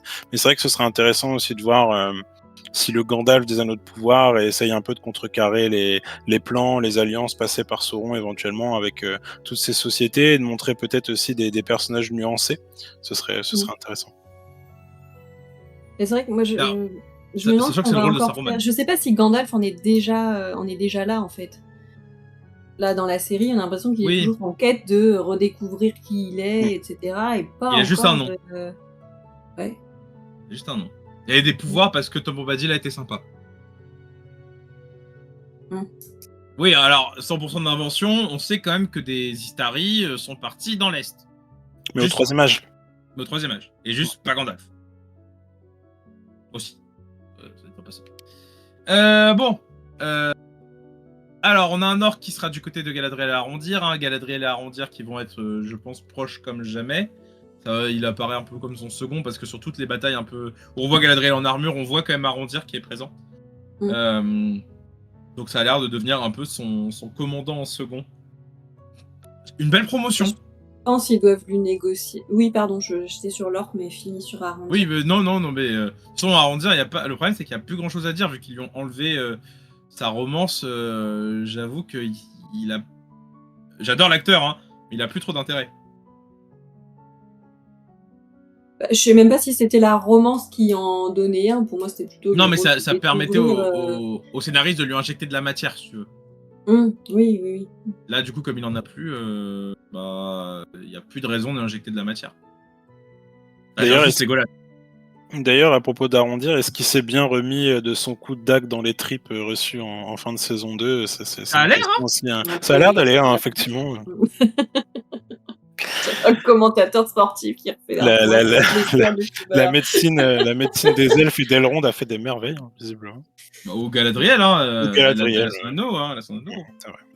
Bah elle a fait une chute de je sais pas combien de mètres, elle va bien aussi, hein, donc lui, ça fait rien à côté. Ils sont des elfes. Mais elle est tombée dans un tas de feuilles mortes, c'est pour ça aussi peut-être que ça... C'est vrai. Non mais alors, blague à part, ça reste des elfes, hein, ça reste des... Oui. Enfin, le pic de ce qui est physiquement possible, quoi. Enfin, c'est... Littéralement, c'est mieux que dans les sorciers de Harry Potter, quoi. Ouais, mais attention à trop de facilité. Bisous à la Gazette du Sorcier, mais pas bisous à HP. Bisous à la Gazette du Sorcier. Mais oui, attention, trop de facilité scénaristique. On ne veut pas revoir de Legolas dans le Hobbit. Pitié. Oui, non, mais puis je dis ça dans le sens, elle fait une chute, machin, bon, elle est soignée, là, il y a les anneaux qui expliquent, lui, il prend une dague dans le ventre, on a l'impression que c'était la fin de sa vie, et finalement, il se porte comme un charme. À côté de ça, Médor, de son prénom, je crois, en première saison. Ah oui, mais oui, c'est vrai. C'est vrai qu'on a eu Médor. Tout à fait, nous avons eu Médor. Enfin, on a eu Médor et Arondir, ce qui en français est quand même très drôle. Mais oui. Que veux-tu ? Mais donc ça a l'air d'aller. D'ailleurs, deuxième scène où ils ont l'air de trouver. Je pense que c'est un peu avant la trouvaille de la forteresse de Celeborn, j'imagine. Ouais. Ça va être le plan d'attaque, quoi. Je me demande est-ce qu'il tombe sur un orc déserteur? Est-ce que c'est lui qui vient vers eux en essayant de négocier un truc parce qu'il a des infos à leur donner ou Je pense que les deux l'ont capturé. Parce qu'on le voit, l'épée de Galadriel sous la gorge, en train de se cacher quand le servant de l'anneau le trouve. Enfin, il est en train de chevaucher. Ils font un peu une redite de la scène de Peter Jackson où il y a les hobbits, enfin la scène du Seigneur des Anneaux, hein, tout simplement, où les hobbits sont sous l'arbre en train d'esquiver les Nazgûl. Ouais. Enfin, le Nazgûl. Bon, Celeborn en prison. Donc a priori, Celeborn a été quand même torturé, prisonnier. Voilà, c'est pour ça que pour moi, il a été un orc allié des elfes. Écoutez, on n'est plus à ça près, hein. Et puis voilà. Enfin, qu'est-ce que vous voulez que je vous dise ? Ils font un peu ce qu'ils veulent, hein. On critique juste les choix scénaristiques. Enfin, juste, c'est chelou.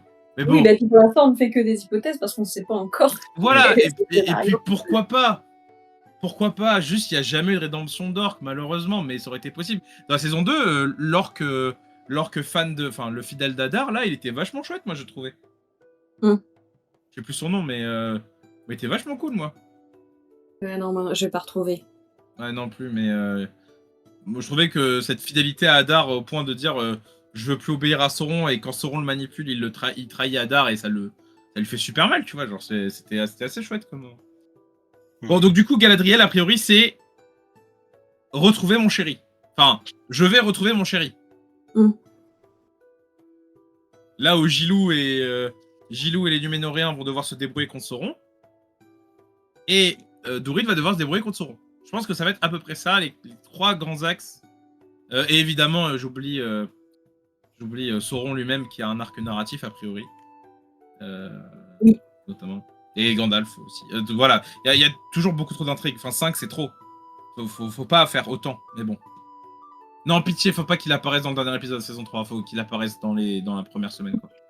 Pitié, non. Vu comment ils nous l'ont amené quand même comme un... Ouais, c'est pratique, la moitié des épisodes sont majeur, jours. je pense qu'on va ouais, non, mais ça, le rythme de diffusion, je comprends pas. Enfin, c'est se tirer une balle dans le pied, en fait. Enfin, c'est n'importe quoi. Mais bon. Ne vous inquiétez pas, on fera quand même des réacs des épisodes. On en dira ce qu'on en pense. Et on en fera une petite tier list à la fin parce que c'est quand même rigolo. Donc voilà. Alors, ah oui, voilà. Alors, quand même, il est royal, Pharazôn, là-dessus. Là, on sent que c'est quelqu'un. Tu vois, là, on sent que c'est stylé.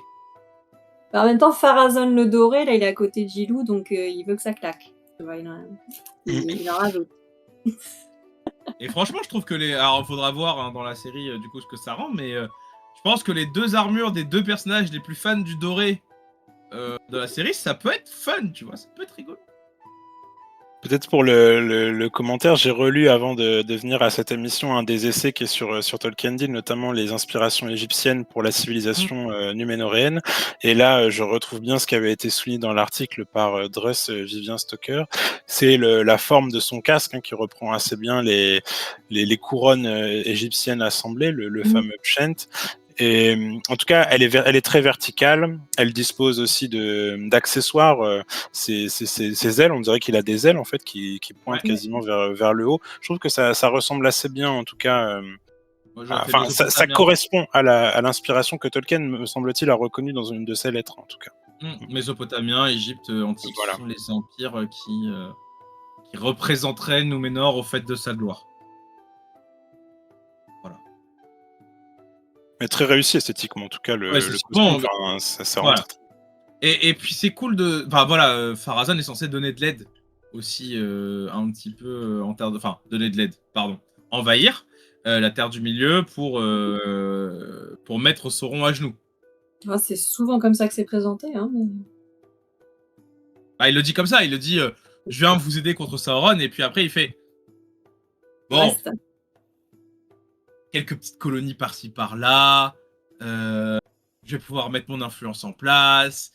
Et ça c'est vraiment dommage, parce que franchement, une vraie série sur l'implantation numénoréenne en Terre du Milieu, tu vois, avec les relations entre hommes moindres et numénoréens, avec justement des petites révoltes contre le pouvoir en place, voilà, hein, ça serait posé quelque part, tu vois. C'est plus le même sujet, c'est pas les anneaux de pouvoir. Quoi. Bah non, mais bon.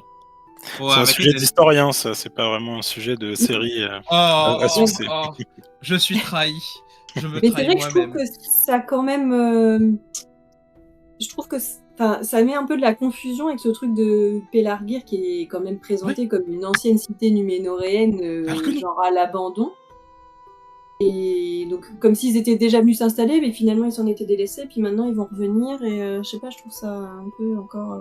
Umbar, ça aurait pas beaucoup de sens, Zugelian, a priori, de montrer Umbar dans la série pour le coup. Peut-être les fondateurs d'Umbar à la limite, mais Umbar en elle-même, bon, ça paraît beaucoup plus tard. Après bon, on n'est plus à une incohérence près, j'ai envie de dire. Oui, puis ça refait un lien avec la trilogie que peut-être plus de gens connaissent, donc... Puis Umbar, c'était... Enfin, moi, je trouve le concept stylé d'une cité fondée par des Numénoréens noirs qui est dans le mal... Enfin, qui est une épine dans le pied du Gondor. Oui, très fun. Pourquoi pas, mais je ne pense pas. Bon, il est là. Il est brun, plus blond. Il est ténébreux. Il est ténébreux, c'est vraiment le Dark Lord. Il est mal rasé. Il a une barbe de 3 jours et tout. Bon, on la voit pas très bien, mais je vous assure qu'il a une barbe de 3 jours. Et il forge, il a plus le temps de se raser. Sauron is back. Voilà.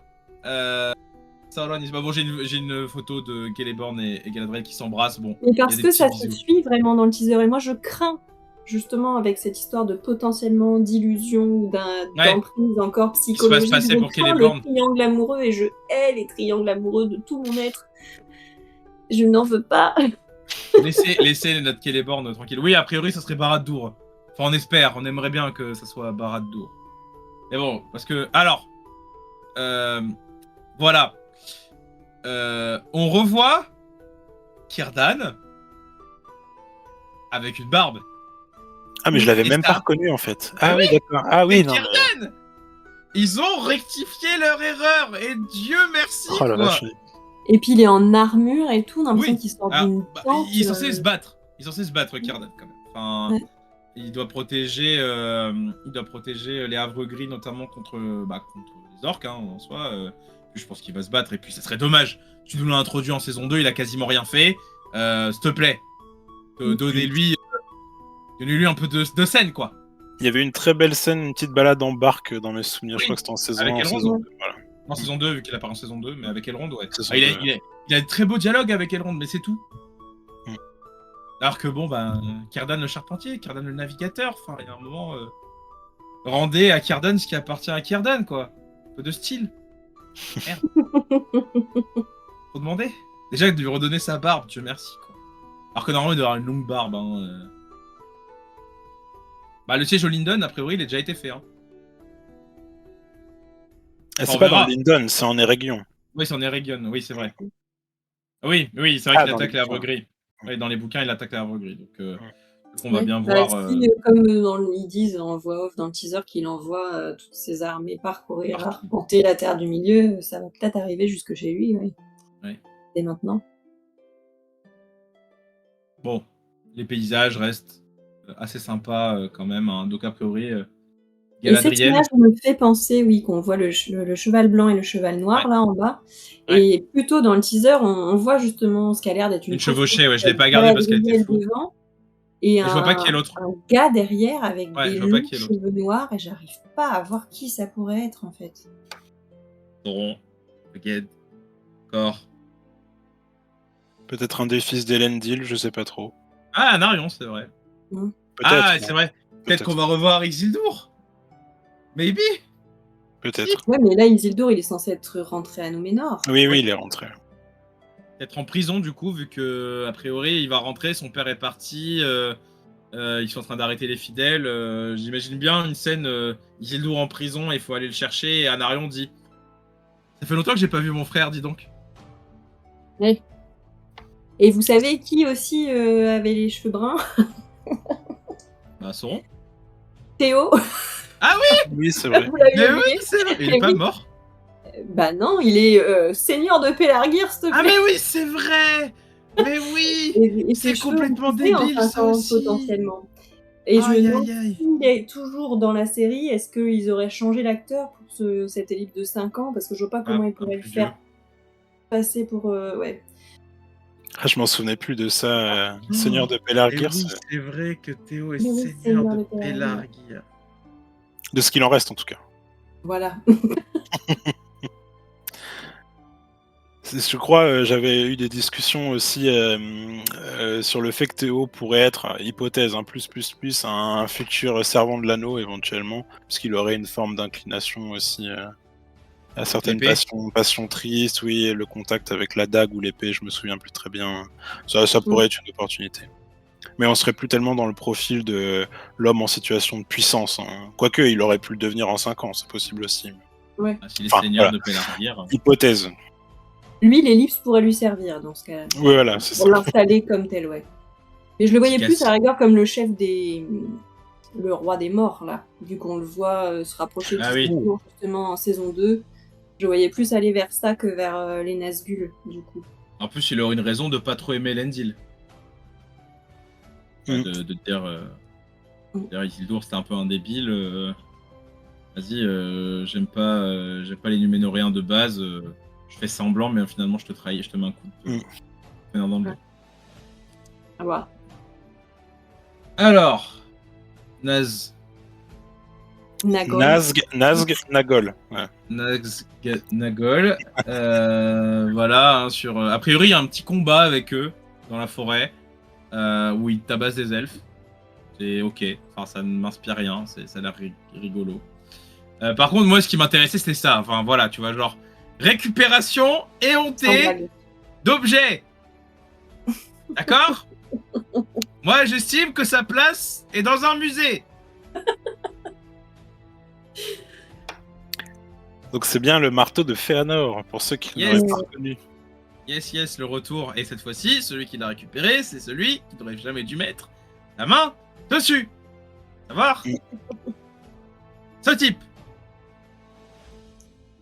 Moi, ce que je trouve quand même un petit peu curieux, c'est que donc Sauron étant un serviteur du mal ne puisse pas créer en fait quelque chose de lui-même comme Morgoth ne le pouvait pas. Je trouve ça un peu curieux parce que c'est quand même un ancien serviteur d'Aolé, le forgeron.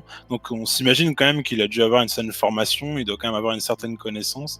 Et c'est curieux qu'ils doivent s'en remettre entre guillemets aux outils des autres pour parvenir à ses fins. Je trouve qu'il y a quand même une forme de c'est assez surprenant, quoi, de mon point de vue. Après, regarde l'outil en question, sachant à Oui. qui il a appartenu.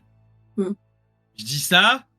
Mais bon, c'était pas ni un Maya ni un Vala, le Gugus en question, là, l'elfe en question. L'elfe en question, il a fait un truc que les Mayas et les Valas, ils savent pas faire. C'est pas faux. Et lui aussi a été formé par Aolé, ce dit en passant. Enfin, par Beau Papa, qui lui a été formé par Aolé. Donc il avait des secrets quand même de Noldor. Ouais. En plus derrière. Ouais, alors oui, mais en même temps, je trouve que tu vois l'idée de la forge, l'idée des alliages, enfin, c'était une idée de merde, mais c'était son idée. Il a une technique, il a travaillé avec Celebrimbor. Juste, il voulait voir le savoir-faire de Celebrimbor. Et là, du coup, il s'approprie un savoir-faire ce qui est tout à fait sauronesque. C'est pour ça qu'il s'approche des Gwaifir et Imirdain, donc des forgerons du groupe, de la guilde des forgerons dont Eregion. le chef, dans Eregion. Et c'est un peu pour avoir leurs secrets, pour se les partager, quoi. Enfin, je te file un tips, tu m'en files 2. Enfin, tu m'en files un, mais je t'en vole un autre aussi parce que je suis Sauron, tu vois. Enfin. Et bon, il est quand même stylé avec cette couronne, cette armure noire. Bon, ça fait un peu ridicule vu comme ça, mais je trouve qu'il a une vibe un peu Elder Scroll, un peu Skyrim et tout, tu vois. Je trouve qu'il a genre vraiment Forge Master. Pour ceux qui ont la référence de Castlevania, je trouve qu'il aurait eu une bonne place là-dedans. Oui, bon, l'alliage, hein. Ça nous a tous fait grincer des dents, moi le premier. Je trouvais ça honteux pour Celebrimbor. Je trouvais ça débile, mais bon. Admettons. Mais là, pour revenir sur le marteau, c'est vrai que, parce que pour moi, la magie en Terre du Milieu ou chez Tolkien, souvent on la voit liée aux mots. T'as Gandalf des fois qui dit j'ai dû dire un mot de commandement. Enfin, il y a les mots de passe, etc. Que là, on a l'impression que peut-être ils essayent de lier ça aussi aux objets qu'on va utiliser pour créer. Parce que pour moi, le pouvoir de l'anneau unique d'influence, c'est justement à cause de ces mots qui sont gravés dedans. C'est la volonté de Sauron. Voilà, mais du coup je me demande si le fait que là ils lui font utiliser ce marteau, est-ce que c'est pour rajouter un truc de comme c'est le marteau d'un elfe, je sais pas, est-ce que ça refait un lien supplémentaire envers les anneaux des elfes ou pas du tout, hein, si ça se trouve, mais je sais pas. Est-ce que vous avez le même souvenir que moi, dans la saison 2, il verse pas quelques gouttes de sang aussi, de son propre sang dans les alliages. Okay. Ah oui. Dans l'alliage des hommes, justement. Parce qu'en fait, c'est un bon argument que tu donnes, Celebrian. Effectivement, il peut à la fois y avoir mis son sang pour avoir un lien mystique surnaturel avec, mais aussi réutiliser le marteau qui a forgé les autres. C'est vrai, pour avoir cette forme de continuité. Oui, c'est très, très plausible. C'est d'ailleurs pour ça qu'il le récupère. Alors, Telpérin, s'il fait ça, je vous jure, sur la vie de moi, je me lève en plein live et je soulève mon bureau. Voilà. Et qui fait quoi? Si Sauron fait fondre le marteau de Fëanor pour faire l'anneau unique, je vous jure, sur la vie de moi, je ne réponds de rien. Je renverse tout et je conspue la série jusqu'à la fin de ma vie. Enfin, c'est pas possible. Non, on ne touche pas à Fëanor. Pitié, on fait pas ça. Non, a priori, ça n'a pas l'air d'être le cas quand même. Enfin, on le voit pas faire ça, on le voit. C'est une bonne théorie, moi j'aime bien aussi. Hein. Pourquoi? Qu'est-ce que je t'ai fait, Barboto? C'est bien de Pourquoi faire disparaître un patrimoine controversé. Sa place appartient à un musée. Voilà. Bon, voilà, donc on a l'image de l'anneau unique, a priori, donc un anneau a priori quelconque, et de toute façon, c'est un peu l'esthétique de l'anneau unique. C'est pas censé être un objet hyper précieux comme les anneaux des elfes, c'est censé vraiment être un banal anneau, et juste avec les inscriptions qui sont révélées au contact de la main de Sauron ou dans le feu. Bon, l'anneau unique. Un peu l'objet le plus important de tout l'univers tolkienien. Enfin, voilà. Ouais, ça y est, au bout de 3 saisons, on y est. Ça veut dire qu'ils vont monter en enjeu, et ça, c'est pas une mauvaise idée. Ouais. Ça peut être sympa. Enfin, en vrai, c'est un trailer qui, moi, me donne un peu envie de savoir plus, tu vois, comment ils vont amener leur truc, etc. Mais j'avoue que le seul arc qui m'intéresse, c'est celui-là. C'est Sauron qui forge son anneau. Je pense. Oui, et puis quelque part, finalement, c'est quasi... Enfin, je sais pas comment la saison sera structurée, mais c'est quasiment la dernière intrigue. Peut-être que, on le disait un petit peu en creux en début d'émission, tout converge maintenant autour de l'anneau unique. On est loin, en fait, de la première saison où on a différentes trames qui sont quand même très éloignées les unes des autres dans le temps, géographiquement. Là, effectivement, on a l'impression que tout converge. Donc, c'est peut-être d'ailleurs la dernière intrigue. Ils avaient signé pour 5 saisons, vous disiez, c'est ça? Ouais, c'est ça. Ils auront 5 saisons. Je suis curieux de savoir comment ils vont meubler les 2 dernières. Bah, pour moi, il y a la chute de Numénor, corruption et chute de Numénor qui reste à faire. Et 5e saison, la bataille de la dernière alliance. Voilà. Avec la fondation et la mort de la lignée des rois du Gondor et la perte de l'anneau. Ouais, bah du coup, ça leur permettra en saison 5 d'installer justement les royaumes en exil. Ouais, après la chute de Numénor. Mais du coup, ce que j'ai du mal à... Oui, il y a des instructions là, en fait, quand... Vas-y, Kélébriane. Ouais, quand il crée son anneau, c'est à chaque fois, il est gardé secret, en fait, du coup. Parce que le fait qu'après, il se laisse normalement embarquer, qu'il se rende à Pharazôn pour retourner sur Numénor et tout ça, il a son anneau déjà à ce moment-là. Oui, c'est ça, c'est qu'en fait, c'est Sauron pouvoir plus, enfin c'est Sauron au fait de sa puissance qui se fait humilier par Numénor. Mais il le choisit, hein. C'est une humiliation, je pense, qui est choisie par sa ruse. Il faut quand même bien le... Ouais, il se rend. Mais bon, il sait qu'il va perdre. Oui. Tu vois, il sait que contre Numénor, il est pas assez fort et qu'il préfère les retourner de l'intérieur que de risquer la bataille la bataille en pleine campagne et de se faire humilier, parce que au moment où Sauron a l'anneau unique, c'est censé être le pic de sa puissance, Numénor est au-dessus. C'est ça. Donc là, il va falloir vraiment qu'il nous booste Numénor cette saison-là pour que ce soit parce que Numénor crédible, apparaît très faible. Oui, Numénor est très faible actuellement. Enfin, elle est loin derrière de ce qu'est capable. En fait, moi, je me souviens de la manière dont Galadriel humilie les soldats numénoréens. Et c'est quand même censé être des surhommes. Enfin, c'est vraiment ce qui se rapproche le plus des elfes pour des humains. Et d'ailleurs, j'en profite que tu reparles de Galadriel, parce que tout à l'heure, je repense à cette image là où on la voit dans les geôles avec Celeborn, où un moment où il lui dit genre il faut qu'on arrête Sauron, ou je sais plus exactement comment il prononce la phrase. On dit oui, merci chaton, on s'y emploie depuis déjà quelques temps. Moi, je le cherchais pendant que tu avais disparu, quoi. Mais en fait, ça me fait craindre encore une fois sur l'écriture de Galadriel. Là, elle a l'air, tu sais, en face de lui, encore une fois, toute contrite, genre j'ai fait de la merde pendant que t'étais pas là. Je sais pas, j'ai un peu peur que ce soit encore... Enfin, que maintenant qu'il soit là, en fait, on le fasse lui prendre l'initiative, tu vois, et que... Enfin, je sais pas, toujours peu convaincue de la façon dont elle est écrite, même si j'apprécie l'actrice, c'est pas le problème.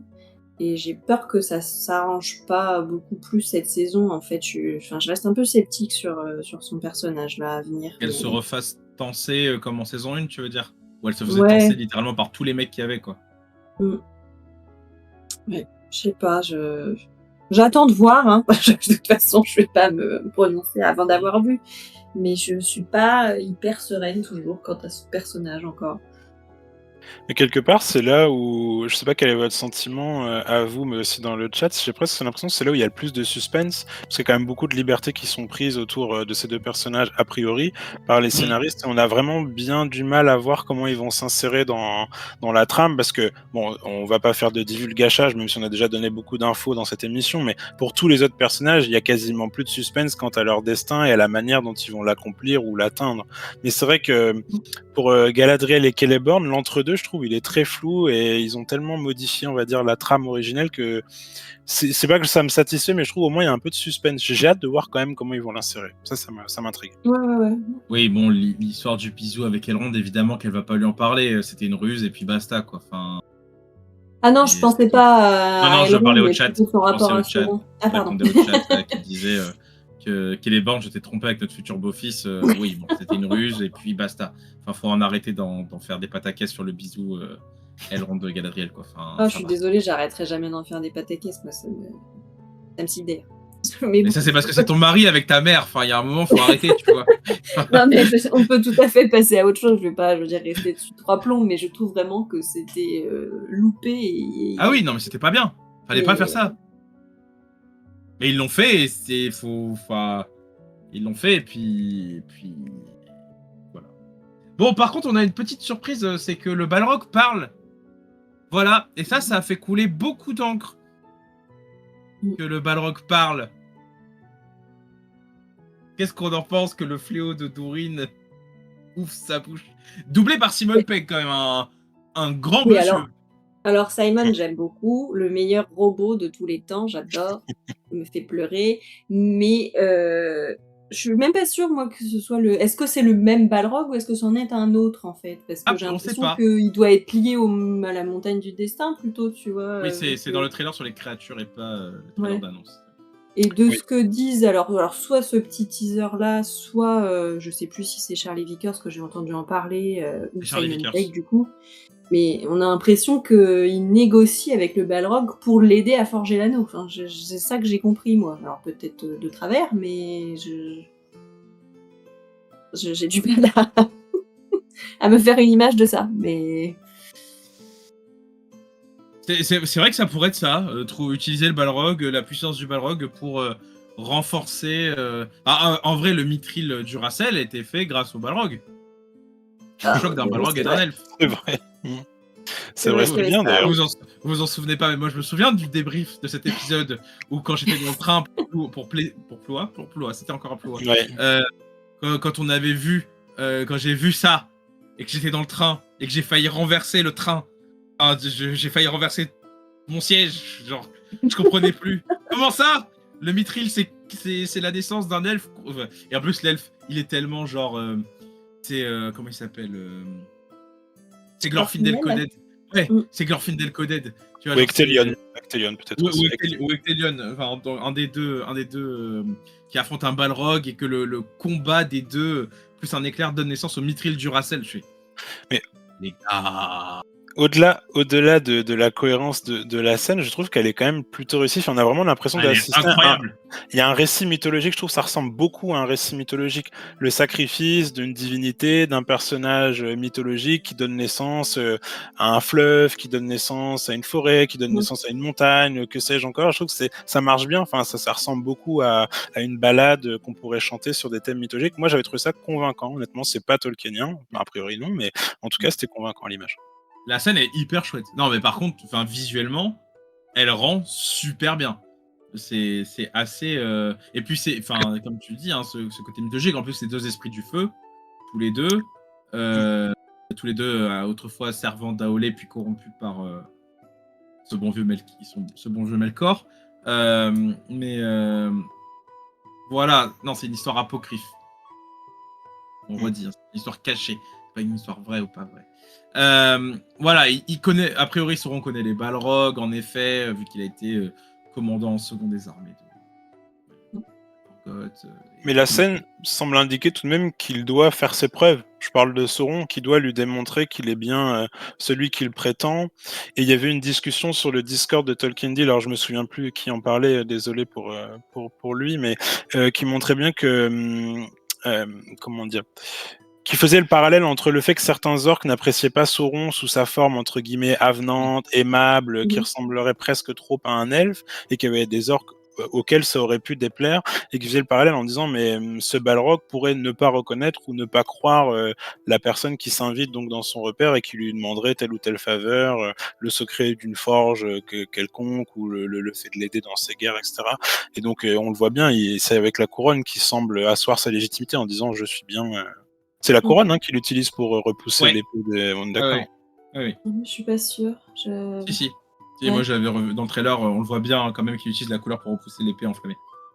D'ailleurs, c'est vrai que les Balrogs, vis-à-vis de Morgoth, il y avait un côté hiérarchique Vala-Maya, que là, tous les deux sont des Mayas, donc c'est pas non plus le même rapport de force. Il est censé être au-dessus quand même. Censé être au-dessus.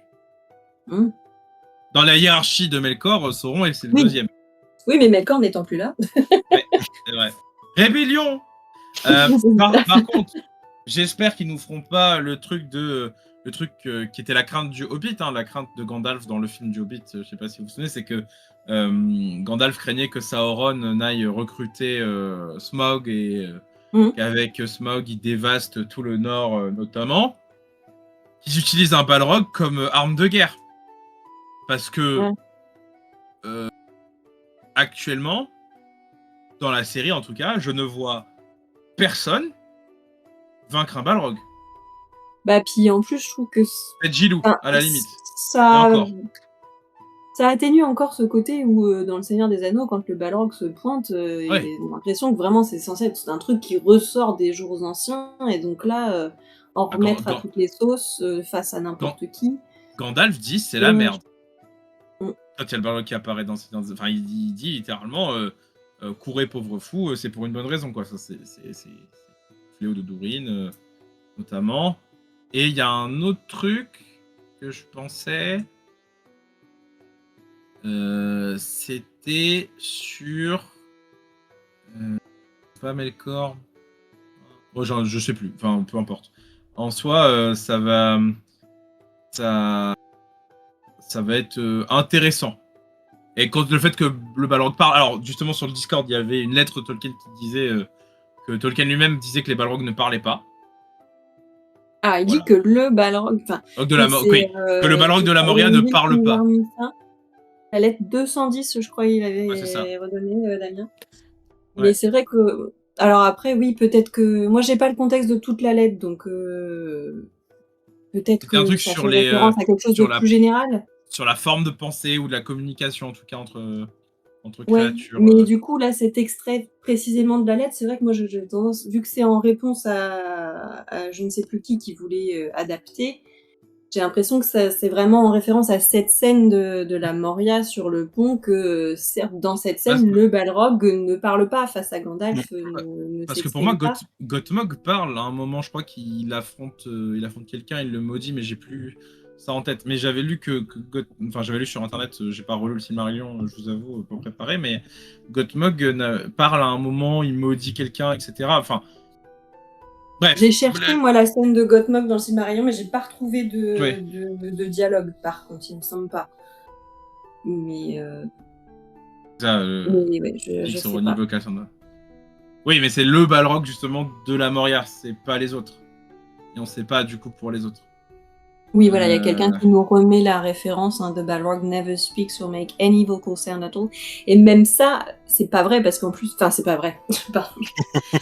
Pardon, Toto, je ne veux pas te contredire, mais il dit bien lui-même que quand il chute, il pousse un cri. Donc, il fait un vocal sound, quand même. mais effectivement, en fait, c'est peut-être les orques qui font le cri. Tu sais, les gobelins qui sont sur le dessus... qui voient le Balrog qui fait non, et qui font le cri du Balrog qui tombe.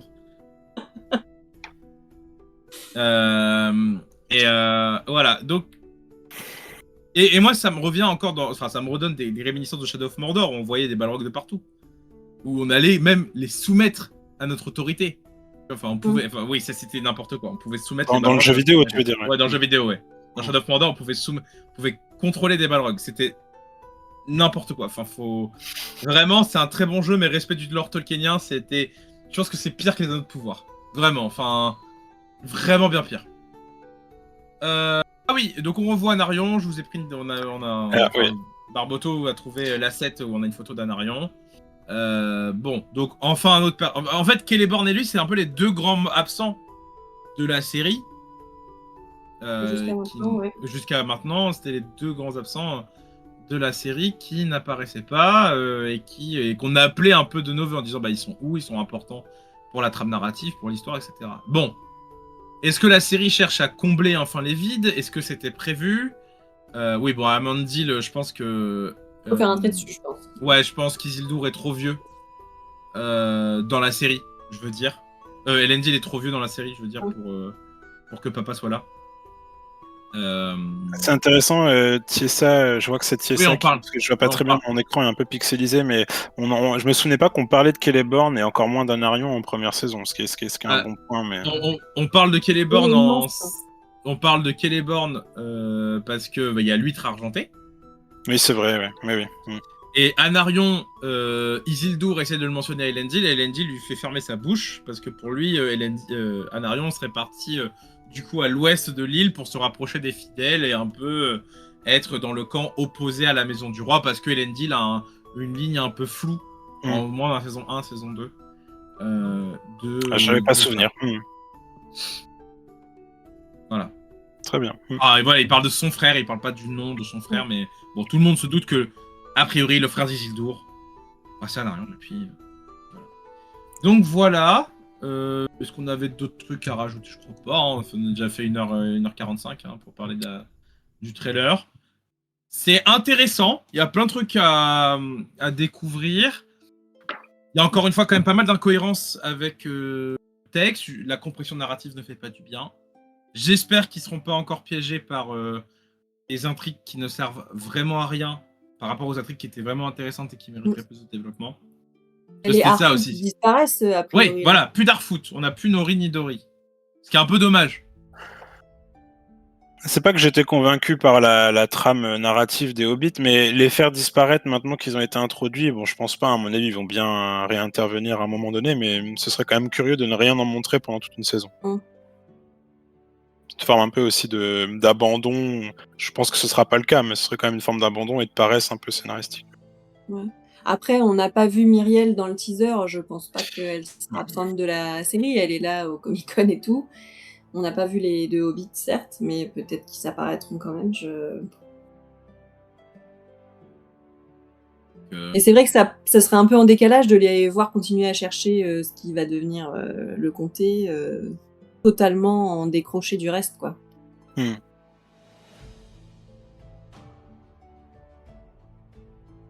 Voilà. Bon, du coup, comme on vous l'a dit, on va débriefer des épisodes qui sortiront en novembre. Le rythme sera intense. On verra encore le format. Faut qu'on en discute de comment on... C'est d'abord 4 épisodes, c'est ça? Ouais. Puis 2, puis 2. Je crois, ouais. Et j'avoue que ça va être intense de vous débriefer tout ça. Et bon, si vous voulez venir en discuter, n'hésitez pas. Venez sur le channel Tolkien Deal sur Ring of Power. Si vous voulez parler de Tolkien de manière générale, n'hésitez pas à venir sur Ring of Power. Et puis voilà, je crois qu'en actualité, on est tout bon, non? On a d'autres trucs. Non, je pense qu'on est bon. Enfin, en tout cas, vis-à-vis de la série, je pense qu'on est bon. Oui, la série, bon, on aura des trailers complémentaires. On va avoir, je pense, des photos qui vont sortir de septembre à novembre. N'hésitez pas à aller sur la chaîne YouTube de Tolkien Deal pour revoir du coup nos replays et nos reviews des saisons précédentes si vous avez, et surtout les conclusions en tier list des arcs narratifs. Oui, j'allais dire, au moins si on n'a pas le temps de revoir tous les épisodes, il y a toujours, je crois, un épisode de bilan global de la saison. Ouais. Donc ça permet d'avoir un petit...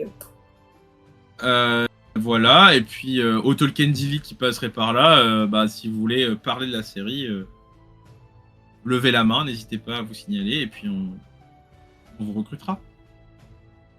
Et un grand merci au chat pour sa participation. Il y a eu beaucoup d'apports et beaucoup de corrections, beaucoup d'ajouts. C'était assez intéressant, j'ai trouvé, comme discussion. Moi, ça m'a bien rafraîchi la mémoire et ça donne envie de se replonger quand même dans quelques extraits des textes. J'éviterai de dire un Istar et des Istars. Oui, surtout, corrige-toi. Oui. Ouais. Non, heureusement qu'Irvine n'était pas là, sinon je me ferais taper dessus quand même, la vache. Et un Moumak. Voilà. Ouais, un Moumak des Moumakil. Terrible. Un Uruk des Urukai. Un Olog des Ologai. Ouais. Okay. Sur ce, bonne soirée à vous. Merci Kélébrian, merci Barboto. Merci à toi, merci à vous. tous. Et on se retrouve bientôt. Salut. Salut.